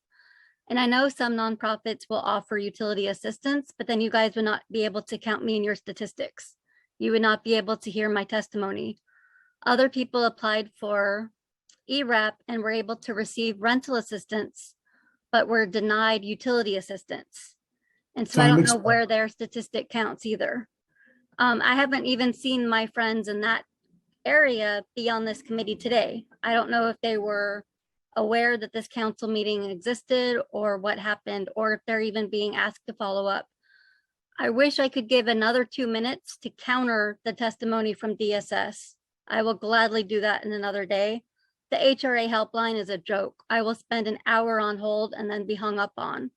So I look forward to future testimonies and future meetings with you guys from Shout on other areas that need desperate improvement. Thank you. Thank you so much, Katrina, for that testimony. Now I'm going to call up our next panel. Our next panel will be in the following order: Tamara Holiday, followed by Sarah Block, followed by Christy Ortiz.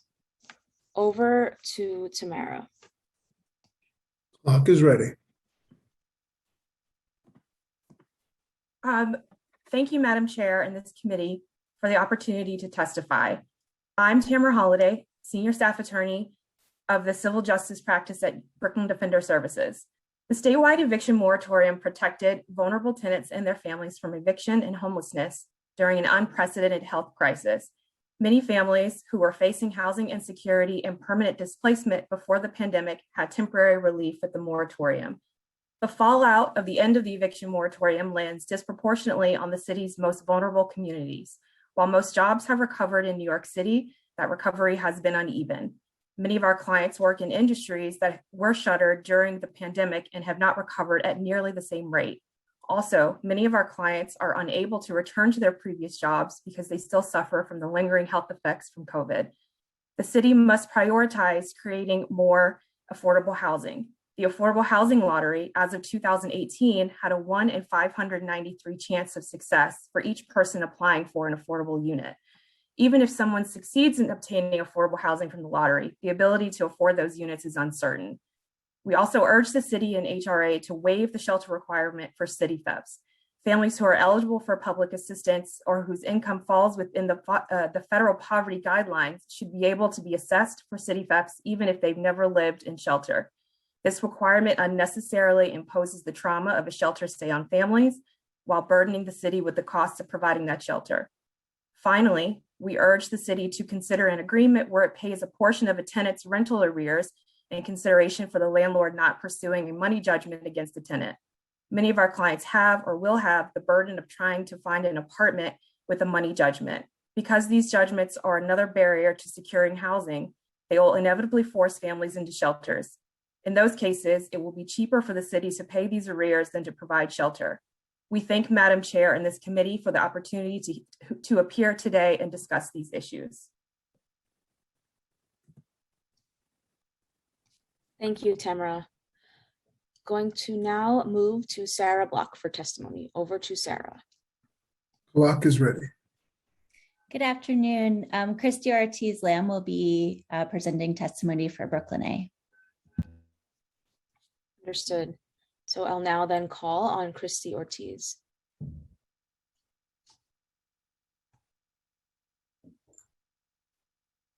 Good afternoon. So my name is Christy Ortiz Lamb, and I am the Director of Preserving Affordable Housing Program at Brooklyn Legal Services Corporation A. Brooklyn A is a proud member of the LEAD Coalition, comprised of community-based civil legal services providers working collaboratively to serve no-income, low-income, and moderate-income New Yorkers. LEAP and its members play instrumental roles in both the right to counsel, as well as the anti-harassment tenant protection program. We approach this work as a community lawyers and emphasize the importance of sustainable caseloads, sufficient resources to support holistic client services, and funding to fight against tenant harassment and displacement beyond individual eviction cases. These are essentials to protecting our communities and ensuring tenants live with dignity in their homes. The New York moratorium on residential eviction was put in place in March 2020 to recognize the hardship and stress caused by the COVID-19 crisis, which in turn became a worldwide pandemic. During almost 2 years that followed, extensions to the moratorium allowed tenants deserving of protection from displacement. The tenants we represent are low income, and many are living paycheck to paycheck prior to the pandemic. When the pandemic hit, it drastically changed everything in their lives. Having the moratorium in place had an immense impact on tenants and legal services providers, in that the eviction stay allowed tenants the opportunity to find employment, alternative housing, or secure funds for payment of arrears rather than facing eviction during a worldwide pandemic. Since the moratorium was lifted in January 15, 2022, eviction proceedings have been stayed, were able to move forward. Tenants who had no income due to the pandemic had no recourse under the law, and because they could not afford their apartments anymore, therefore they were made homeless in an abrupt way. The moratorium lifted in January 15th, and some tenants were evicted by January 31st. While the court initiated administrative orders and directives, there was a class of tenants who had a warrant prior to March 2020, and while they were already in legal predicament, the pandemic made things worse. So the benefit of the moratorium is evident in one of many success stories of the clients we represent during the pandemic. This particular client was laid off when the pandemic started and found 2 part-time jobs to try to make ends meet. Her earnings were the only time. Yes. So I can't keep Sarah's 2 minutes. Just kidding. Minutes, but you can just wrap up. Okay, so I will wrap up. I have some suggestions where I think would actually initiate protections for tenants and landlords. And one is that the federal, city, and state government add additional funding to ERAP. Also, that HRA will allow one-shot deal applications simultaneously with ERAP applications, which I heard earlier is the practice, but I have seen different. So I'm hoping that that actually becomes a reality. And the last thing is that OCJ will allow longer adjournments for cases that we are taking on as right to counsel. That would allow us an opportunity to adequately defend the tenants. Thank you so much.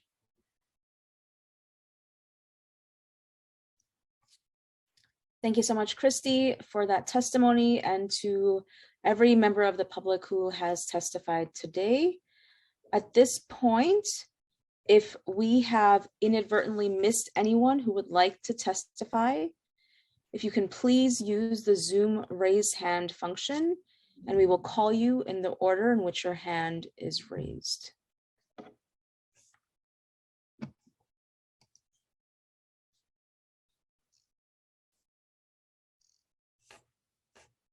Okay, seeing no hands raised, Chair Ayala, we have concluded public testimony for this hearing. I'll now turn to you, Chair Ayala, for any closing remarks and then to close the hearing.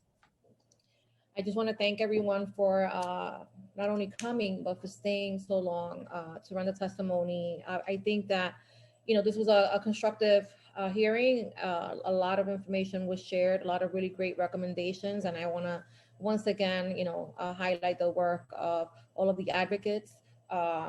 We really wouldn't be able to do this work without you and your expertise. So thank you all for coming. And with that, I want to thank Councilmember Yeager and Riley for staying and sticking it out through the end, even though he's not even supposed to be here. This is great. With that, this hearing is closed. Thank you.